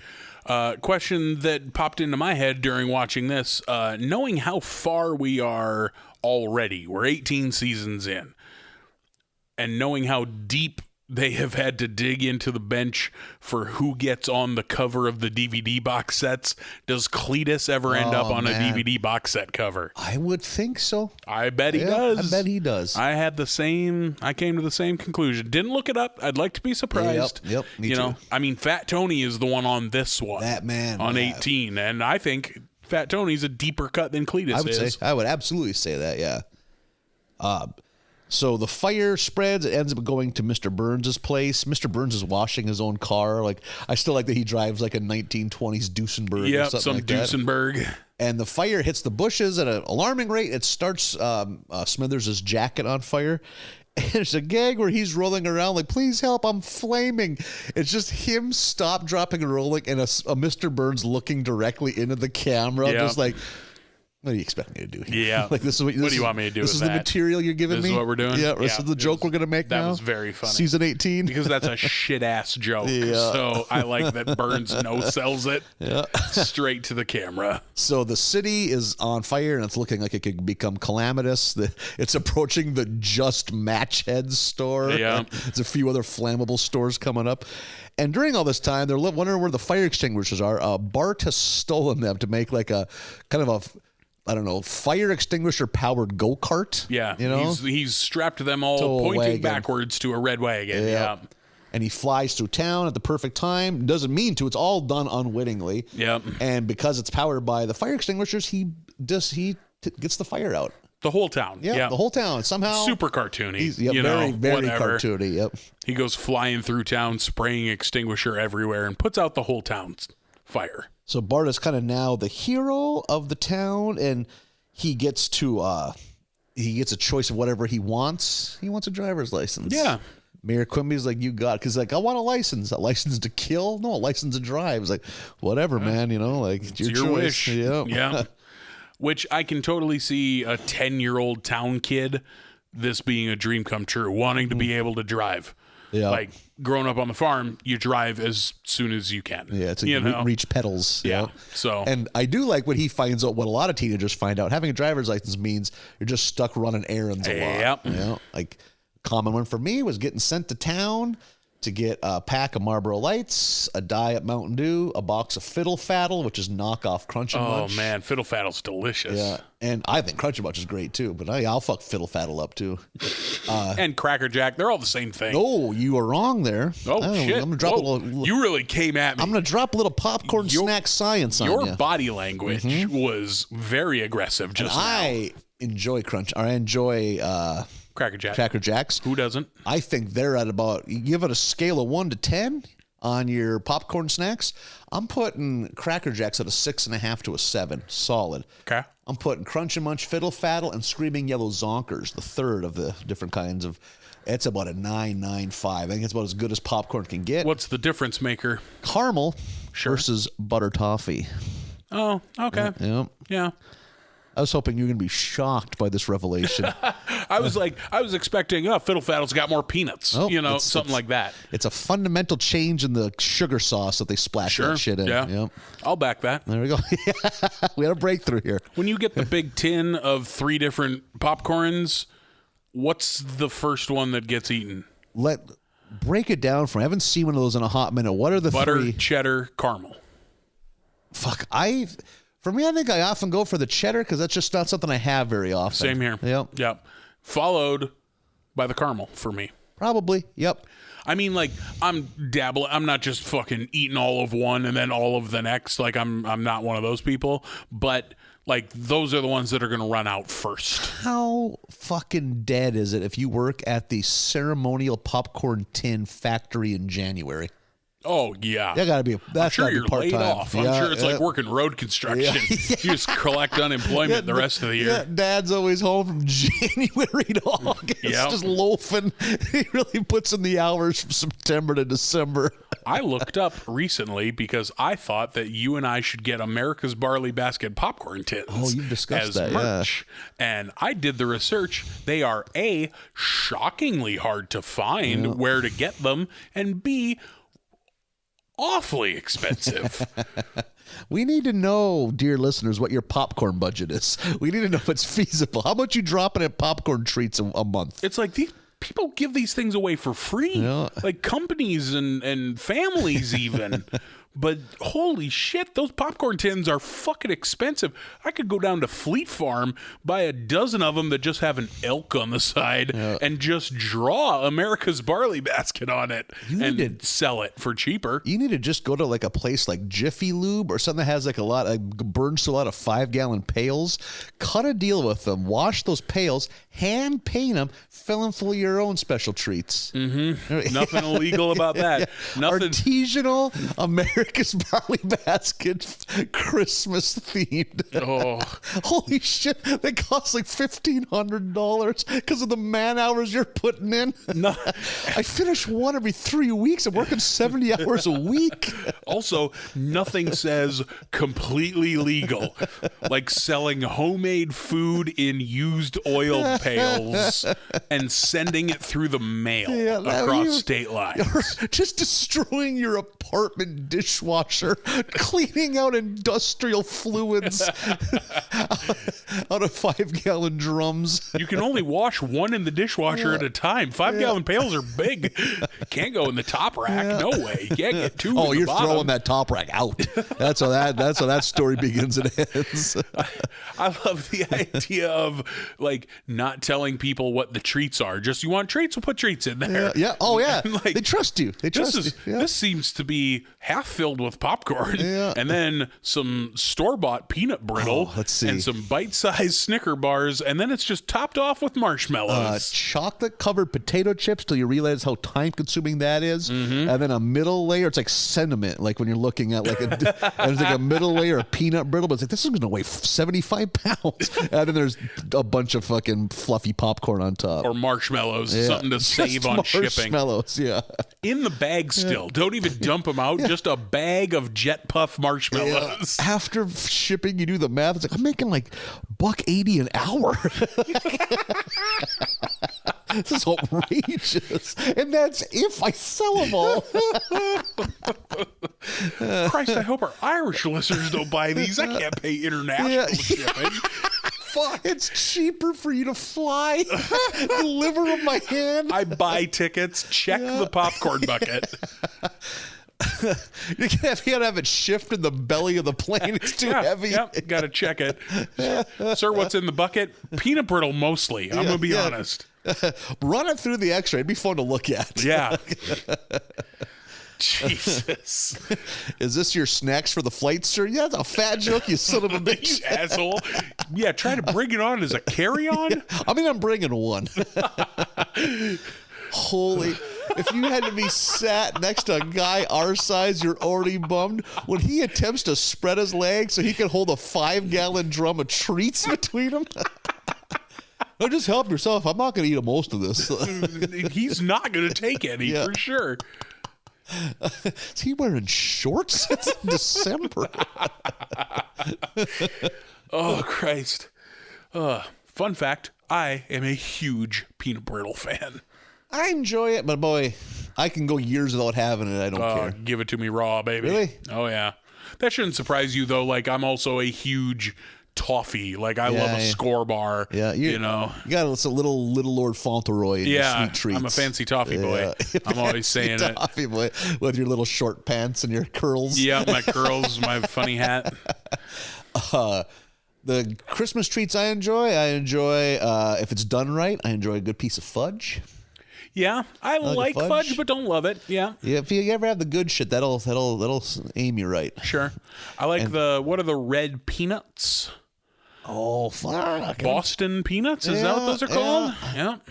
I hadn't thought of those. And this is very regional, I like lefse as a Christmas treat. Not that it has to be a Christmas treat, but you can eat lefse year-round. I think it just means that's when I'm home. Like, sure. Yeah, there's lefse available. Yeah. Like, lefse's good shit. Yeah. I have just some butter and some plain sugar, roll it up, delicious. I think we talked about before, the sugar thing was not a thing where I come from until I came out here, and that's how all these fuckers eat it. God, that's delicious. How do you do it again? Butter. That's outrageous. Spread some butter on it. Or you're sitting around and you make a Norwegian burrito. Butter, mashed potatoes, lutefisk. Roll that bitch up. Oh. Fucking take it to the dome. God, why the lutefisk, though? Because it's delicious. Man, I shouldn't say that. I've never had it. Yeah, you're missing out. Live life, dog. I mean, I think of the things, when it comes to live life, I should go fucking, I don't know, parasailing or something, not eat lime-ridden fish. One of these summers, we should go to one of the many regional lutefisk feeds in this state, and we should film it. Content, baby. Let's get some content of you hammering down handfuls of gelatinous fish. It's been 2.5, 3 decades since I've gotten a good whiff of the aroma of lutefisk. I remember it being very overpowering. My stomach has probably gotten weaker since then. I've said it before, only bad lutefisk that bad people have tried to cook stinks. Oh, no shit. Okay. You get a good piece of fish, you cook it right, it's no problem at all. Oh, okay. That's not to sound like a lutefisk elitist. Yeah. Which is a horrible bad name. So there we go. But next summer, once the snow melts 6 to 9 months from now. Oof. Yeah. Indeed. We get a fun reimagining of the Simpsons intro with Bart driving now instead of skateboarding, which is fun. I got a good laugh out of that. Yeah, I like when they kind of, well, like we got 2 episodes ago, we got the winter theme intro. The Christmas intro, yeah. I like him driving down the sidewalk, hitting people was fun, but for me, it was him coming over the fence, landing on Homer with the car. I'm trying to think I know North Dakota is one of the states where you can drive the earliest. I think it's the summer after 8th grade, right? I think it's permit at 14 and license 6 months after permit. Yep. And you also have to pass a driver's safety. Is that what it's called, driver's safety? Yep. Yeah. Yep. You have to take a driver's safety, which is usually ran by one of your school's less glamorous male employees. Whichever the dumbest teacher is. It's like, oh, hey, you either can find another job or you got to take this, run out of classes for you. So so I think it's because I remember there were a handful of kids that were driving to school first day of freshman year. Yeah, I think for us it was the summer after 8th grade. I think there's now some states where it's 18. I think Massachusetts might be 18. That's crazy. Like you don't drive. How do any of these kids get anything done? Yeah. How are they driving to work? Yeah, right. Yeah. Like, does Dad just drive and they pick bales all the time? How are they driving Dad home from the bar? I don't understand. Dad takes mass transit. Just stumbles to the L train. Yeah, we got to remember that other people live where you don't have to have a car. Yeah, think of that, right? Yeah. Now, I don't know, today's teens, I don't think they raise hell in vehicles. They can just stay at home and show each other their genitals on their phones. They don't have to drive to a field or an abandoned factory. They don't have to drive somewhere to set stuff on fire. Yeah. They can just do it. They can just do it in their bathroom and videotape it, and their friends can appreciate it from a distance. Put it on TikTok, yeah. You go through a burning shit stage? I kind of had a little bit of it. No. We had a burning barrel where you got rid of garbage on the farm, and I would definitely stand off to the side and watch it for a few minutes. Yeah, but I never got into burning shit. Yeah. We had when I was real young, my dad would get his hands on duck bombs. Is that a familiar term for you? I think I've heard you say it, but outside of that, no. I think they're like a quarter stick of dynamite, and he'd blow up our old toys with them because we got a huge kick out of that. That's, I think, where some of it began. Yes. Watching that fuse and just no shit's about to get fucked up. It was nurture, not nature. Yeah, I mean, I think we all got a caveman DNA, gets a little bit of a chub. A primordial chub when we see fire. I also come from the corner of the state where water doesn't exist, so it's a constant drought. You don't set anything on fire. Fire can ruin everything. Yeah. Yep. Your family's history can be erased from a map from a windy day. Yeah. I don't think my county where I grew up has been allowed legally to set off fireworks probably for 15 years. That's awesome. How do they show their patriotism, Marlon? Buddy. Yeah, that's a whole other podcast. By the awful things they say. Very, very patriotic. More patriotic every year. Suddenly a lot of big Punisher fans where I come from. Yep, funny how that works. I was the only comic book nerd. So Bart is enjoying having a car. And then he quickly learns that it's not fun because he's always stuck doing stuff for his dad. Yeah. And on one of the occasions, he has to drive Lisa to her like multicultural exhibition thing. And I do like that she turns because Lisa's being a backseat driver.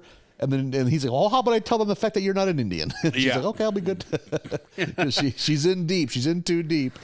And he's got, Homer gets him a cell phone, basically, so he can be his chore monkey. Yeah. Fun to see a clamshell flip phone. Yeah. Fun to see a flip phone. There was a good one, too, where he's like, I don't want to alarm you, but I'm calling from the car. He's like, I was put in the trunk by some not cool people. Yeah. That's such a good way to word it. I like that he goes, when he tells him he's locked in the trunk, you see thump, he punches the trunk and it moves a little bit. And then after just a brief split-second pause, he goes, that was me. Yeah. It's so fucking funny. And Bart is just so fed up, he just ignores it. He doesn't even pull over. He just gets on the interstate and drives. Yep. We see Ogdenville. We see Shelbyville. I don't know if we saw Capital City. Been a long time since we've seen the words Ogdenville on screen. He ends up going to North Haverbrook, where he meets a girl named Darcy, who he woos by the fact that he's driving a car. And she is suspicious of his age, but he makes up some excuse that he has some weird disease. Because she's a teenager, clearly, and thinks he is too, because he's driving a car. Even though she is like a full head taller than him, you know? Darcy, voiced by the delightful Natalie Portman. Oh, that's who that was. Okay. Yeah, Natalie Portman's adorable. Mm-hmm. I like Natalie Portman. Yeah, she's, for someone who's probably barely 40, has made a pretty big pile of good movies in her life already. Mm-hmm. Leon the Professional. Yeah. Real good. Goes real hard. Good movie. V for Vendetta. Yeah. Man, I'm trying to think what else. Oh, Black Swan is the one, probably, right? A movie called Closer, which is not a good date movie. Very sad. Very sad movie, but it's very good. So he starts hanging out with this Darcy. So, like, is he just not going home? Is he just living in his car? No, they kind of show, like, I had a similar note, but this is a passage of time. This isn't all in one day. Okay. Even Homer in the trunk and then him going to North Haverbrook aren't the same day. Like, they just, they don't do a great job at conveying that. Because like in my notes, it's like, so is Homer in the trunk this whole time while he's wooing this girl? Like, God, I just love that it's uncool people. That's such a good way to like just kind of gloss over whatever thing you did. That whatever thing you're mixed up in. ended up with you getting locked in the trunk of your own car. I bet being locked in the trunk of a car is fucking terrifying. Oh my by God. The way. Yeah. Not a fan. No. Never had it happen. But my car, I noticed, has the, hey, pull this in case. Yeah. Yeah. You have the kidnap proof trunk. Good. So if you're the good people at Mercury are looking out for you. And that's why they're out of business. Yeah. That's why they don't make them cars no more. We need trunks you can kidnap people with. Bart ends up getting engaged to Marcy, who kind of ropes Bart into it by declaring that she's pregnant. And then he originally runs away, but then she convinces him. And then, like, I think it's like the employee. Oh, they try to get married, and then it comes out that he's 10. Yeah, he tells her that, wait, I'm 10, just so you know. And then, like, the employee at, like, the county office, well, there's some states where the marriage law is a little more fast and loose. Yeah. Then I'm going to Utah. I'll tell you right now, I don't like Bart kissing girls. He's a little boy. I don't like him kissing girls. I like that he's freaked out. I don't want to be a dad. And she's like, you're not the father. And he goes, but we kissed and held hands at the same time. Isn't that how it works? Yeah. She's like, oh, you are 10. I think it was like an exchange student was there. A Norwegian exchange student. Yeah. So they end up making a life for themselves in a cabin in Utah. This Heading to episode Utah. gets real off the rails. Meanwhile, Lisa's still lying about being Native American and is chosen to give like a keynote speech at the convention, where she finally just gets to a point where she can't keep the charade up any longer. I liked the Lisa half of this. Like Lisa getting in way over her head and this spinning out of control way too quickly. And then during this is when Marge finds the note. I like that Bart left a note, moved to Utah, got married. Yeah. And her folks show up in they show up at the Simpsons house, so they must head to Utah together. Yeah. And it just all kind of comes together, as you can imagine. Like, hey, you know, like, well, it was fun, Bart, but yeah, You're just a boy. I got to figure this out. And isn't the mom pregnant too? Yeah. So they're going to have kids together. The kid, Darcy is like, but I, didn't want you to be ashamed of me and all this, which... Honestly, this is probably some shit that some teenage girls have dealt with. Oh, my God, yeah. And I hope they found a more constructive way of dealing with it than roping a child into a sham marriage. Yeah, in order to lie to their parents. Yeah. But yeah, the mom is like, well, I'm pregnant too. And the dad hops in without skipping a beat and goes, yeah, we can just lie to the neighbors and tell them they're twins. Yeah. What Yeah. the fuck? Which I guarantee has happened. Absolutely that's happened. Jesus Christ. This is a fucking bonkers episode. And the Lisa thing just kind of ends how I think she gets questioned too by a native reporter who's That's not like earlier in the episode, and he's not yeah. even being like digging for dirt. He's just genuine because at this point they assume Just she's ask on the questions, level. Yeah. I like that when she comes out at that convention, she's like, listen, I made this all up and this got out of hand too quickly. There's like a bunch of other people in the crowd are also like, yeah, same here. I'm actually Japanese, Yeah. Like, I actually just like skiing. yeah. I just ski a lot. Yeah. Because he's super tan. Mm-hmm. And comes together, ties it up with a bow. Seems like there's a theme in this group. I think the endings are really rushed and patched together. My theme of this batch is that these are all fine at best. And I think I would put these. Well, I need to think of a new word below fine. Like these aren't terrible. These aren't insulting. This isn't the Mel Gibson episode. Meh.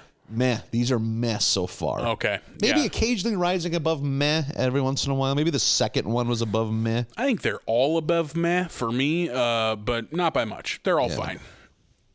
Including... Ooh, perfect. The last one, which is maybe my favorite of the bunch, and it might just be because I like Declan Desmond a whole lot. And that might just be because I like Eric Idle a whole lot. Oh, yeah, good. I was just going to ask who that voice is. You just answered it. Yep. It was cool to see him again.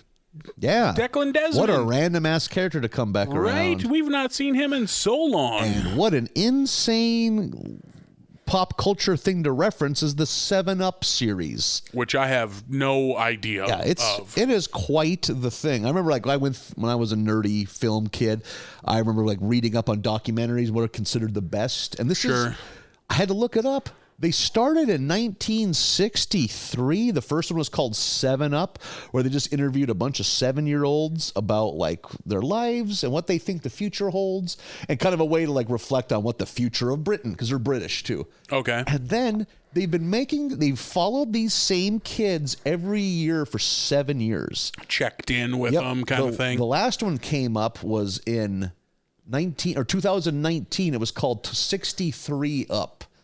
So they're going to start. These kids are going to start dying. It's such a fascinating. And just earlier this year, the director passed away. So the same guy that maybe not the first one, I think, but Michael Apted has been making these every 7 years for over half a century. Huh. And now he did pass. So it's hopefully someone picks up the right. I think that's a crazy fucking idea. But what an interesting time capsule of a century of your country. Yeah, I think it's rad. I think that's an amazing thing. I'd never heard of it until I watched this. Yeah, think of how different England or America was in 1963 as opposed to 2019. Mm-hmm. Almost like a different planet, Well, a lot of things are still the same, sadly. The things that they worried about. If you were to tell someone in 1963 that nuclear war shouldn't even be in the hot 100 of things you care about. Right. Weird. Much less climate change. I really reading people were so worried about nuclear war that it almost was inevitable. That's why worry about a future. Why go to college? We're all going to die in a fiery Holocaust anyhow. Yeah, 63 is not too far removed from the Cuban Missile Crisis and all that. God, the real hard kickoff of the Cold War. Mm-hmm. And coming off of the 50s where fucking all that duck and cover shit, nukes were on people's minds back then. Oh, absolutely. And climate change was not at all. Yeah, right. That's what you should be worried about. You think about today, I don't think about nukes at all. I think about climate change every day. We should have nuclear power plants all over America. Mm-hmm. Yeah. That's hot takes. Fucking put them up. Yeah. I've played SimCity. I know how clean those things run. There's a reason they cost more than the other plants. Until a tornado hits it, and then what are you going to do? And or that monster thing comes. Yeah. You know, SimCity, does that really we got to worry about goddamn giant monsters? Yeah. Maybe. You never know. So that's basically what this episode is satirizing that 7-Up thing.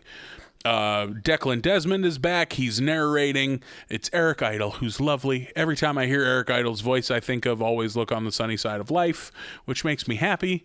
Eric Idle, my second favorite of the Pythons. Behind John Cleese. I have no hot Python takes. I've never seen a movie, and I've just seen a smattering of the TV show because it was aired in syndication on PBS when I was a teen. We should get you into some Python. Some of it's just too silly for me. But I to be fair, it's very silly. They have earned that I should at least give it an effort. Your benefit of the doubt. Yep. But like, you like silly shit. You like Tim and Eric, and I think you should leave. Like, that's all surrealism. That's all silly shit. I think old British shit just gets my cockles up, and I assume I'm not going to like it because he's discussed. Unlike you, I did not like watching old British sitcoms on PBS as a child. I was forced to watch a lot of that. To be fair, I watched them as a teen. Yeah. You were the one hogging the remote. Yep. Keeping Up Appearances is on. Yeah. Just running into the living room, clapping, and just hitting the couch at full speed. I don't care that the hail is coming. Yeah. Keeping Up Appearances. Keeping Up Appearances. You got a hat and you got you need to have a British comedy pennant wave. Just says BBC on it. A BBC pennant would be so good.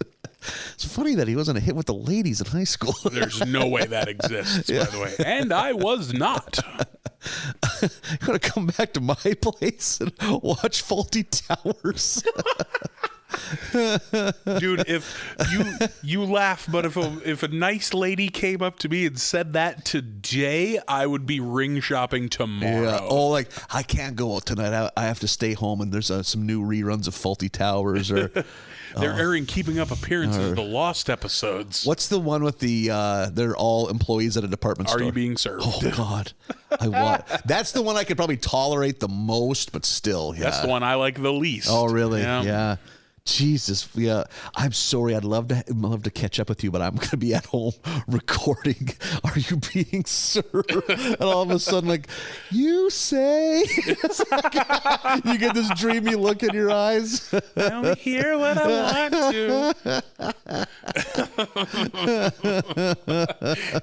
Cut to just me in a rowboat, just sad. Yeah. But baby, I want to watch British sitcoms with you. You're outside her window playing acoustic guitar. Listen, darling, I would love to stay here and participate in oral sex, but I got to know what Basil Fawlty is doing. He's not good at running this bed and breakfast He's at not all. meant for this at all. Look how high strung he is. What do you mean you're going to go? Gets on someone else's motorcycle and rides away. Okay, so Declan Desmond is doing this complicated 7-Up style documentary. It all started 32 years ago, and it is fun to see young versions of adults on the show. Yeah. There's a lot of that in this. Yep. Like, I don't love this episode, but I like seeing adult Simpsons characters in their youth. I got one beef with the chronological order of it. It implies that comic book guy is the same age as like Homer and Moe. Comic book guy in my head's younger. Yep, I agree. I think you gotta just go with that. That's a good laugh. Yeah. We're just having fun. This is much like the revenge episode.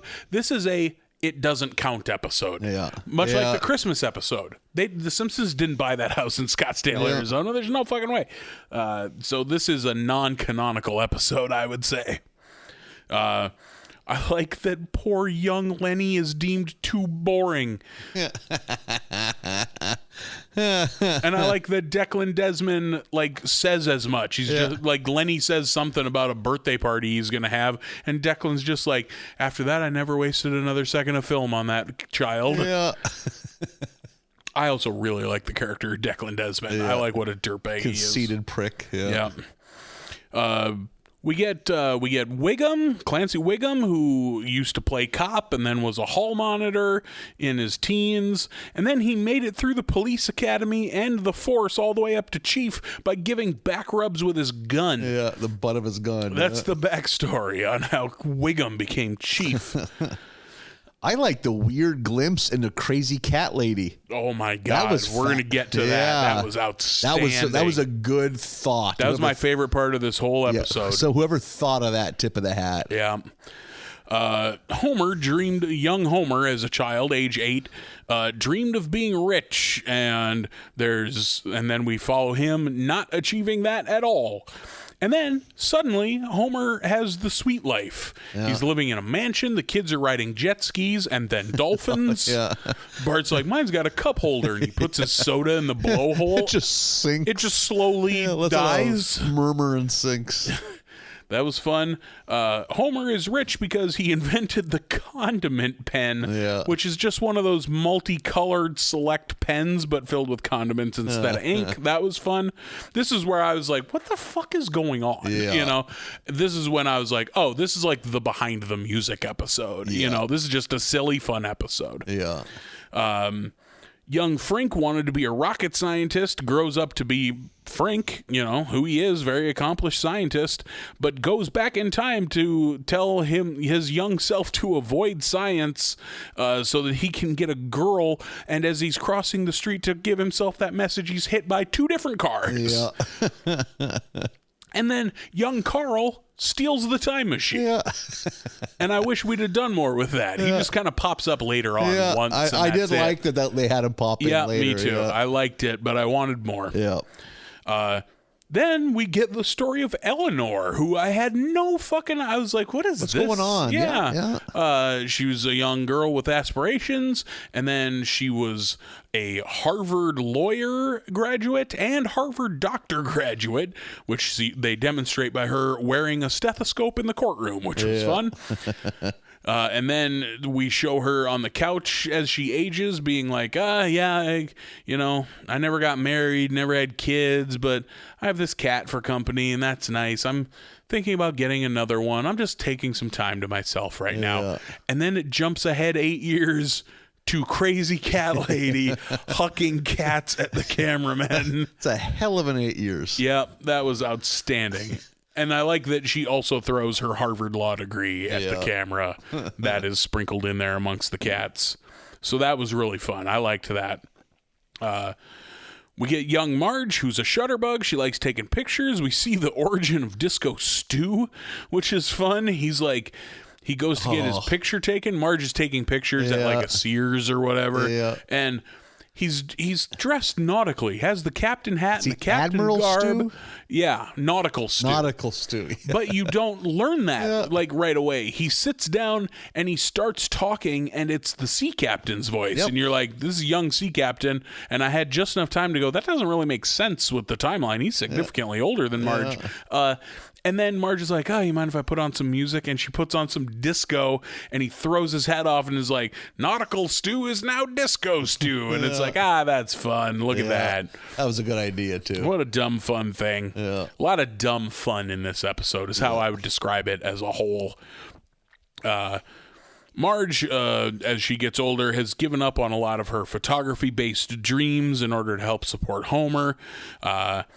And then we cut back to modern day where they're rich and living in this mansion, only to find out that it's just the Simpsons, but they're squatting in Burns' summer home. Yeah. They have bound and gagged Smithers and locked him in the grandfather clock for several days.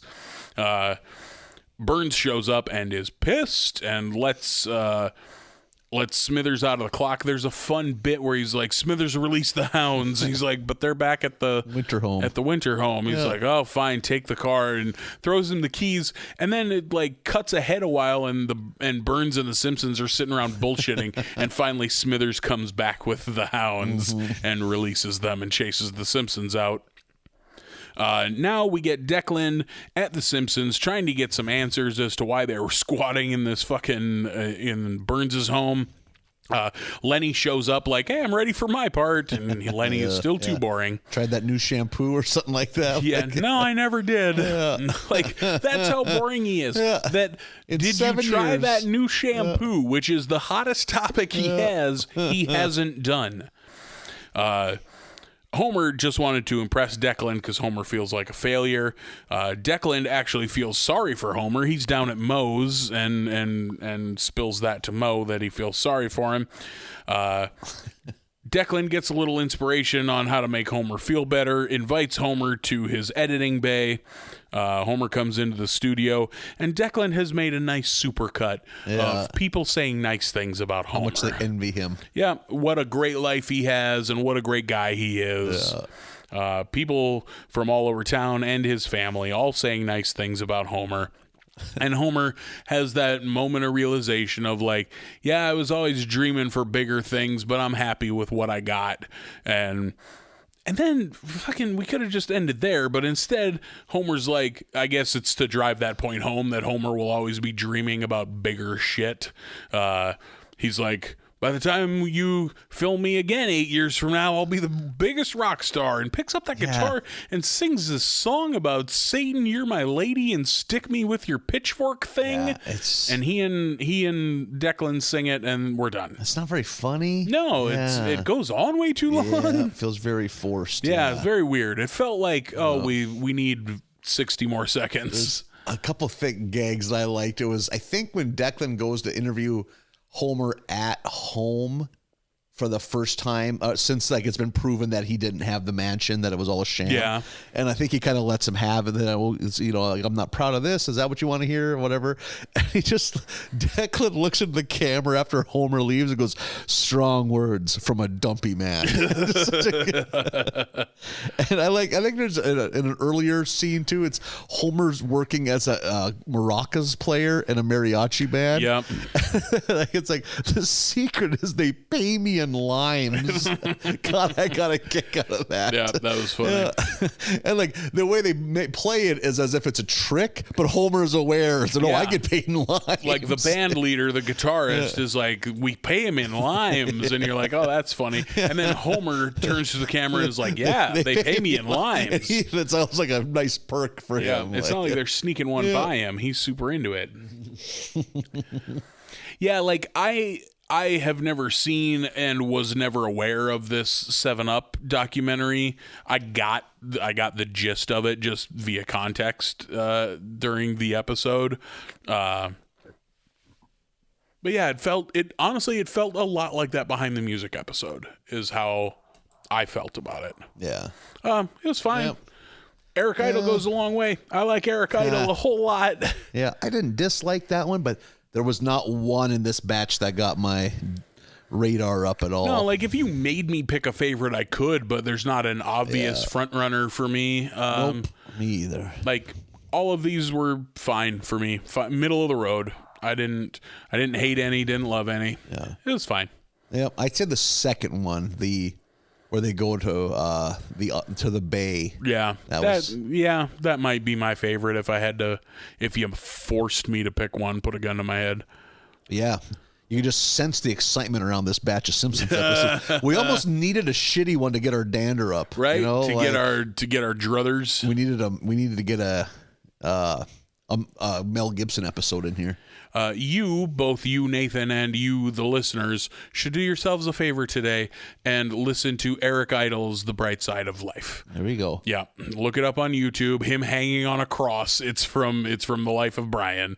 It's outstanding. I'm guessing most of the people that are listening to this probably have heard that. Mm-hmm. Well, you should. Yeah. Yeah. But no, there's a few of us out there. But it just seems like we would have a well-versed comedic audience. Yeah, I think so too. Not everyone's a Philistine like I am. But like fucking, I would call us well-versed comedically, and we've never seen the fucking Simpsons. Yeah, right? So, That's true. Maybe our audience is full of people that are missing huge gaps of pop culture. Yeah, and I bet more people have seen the Simpsons than Monty Python. Oh my God, yeah. At least in the States, yeah. Yeah.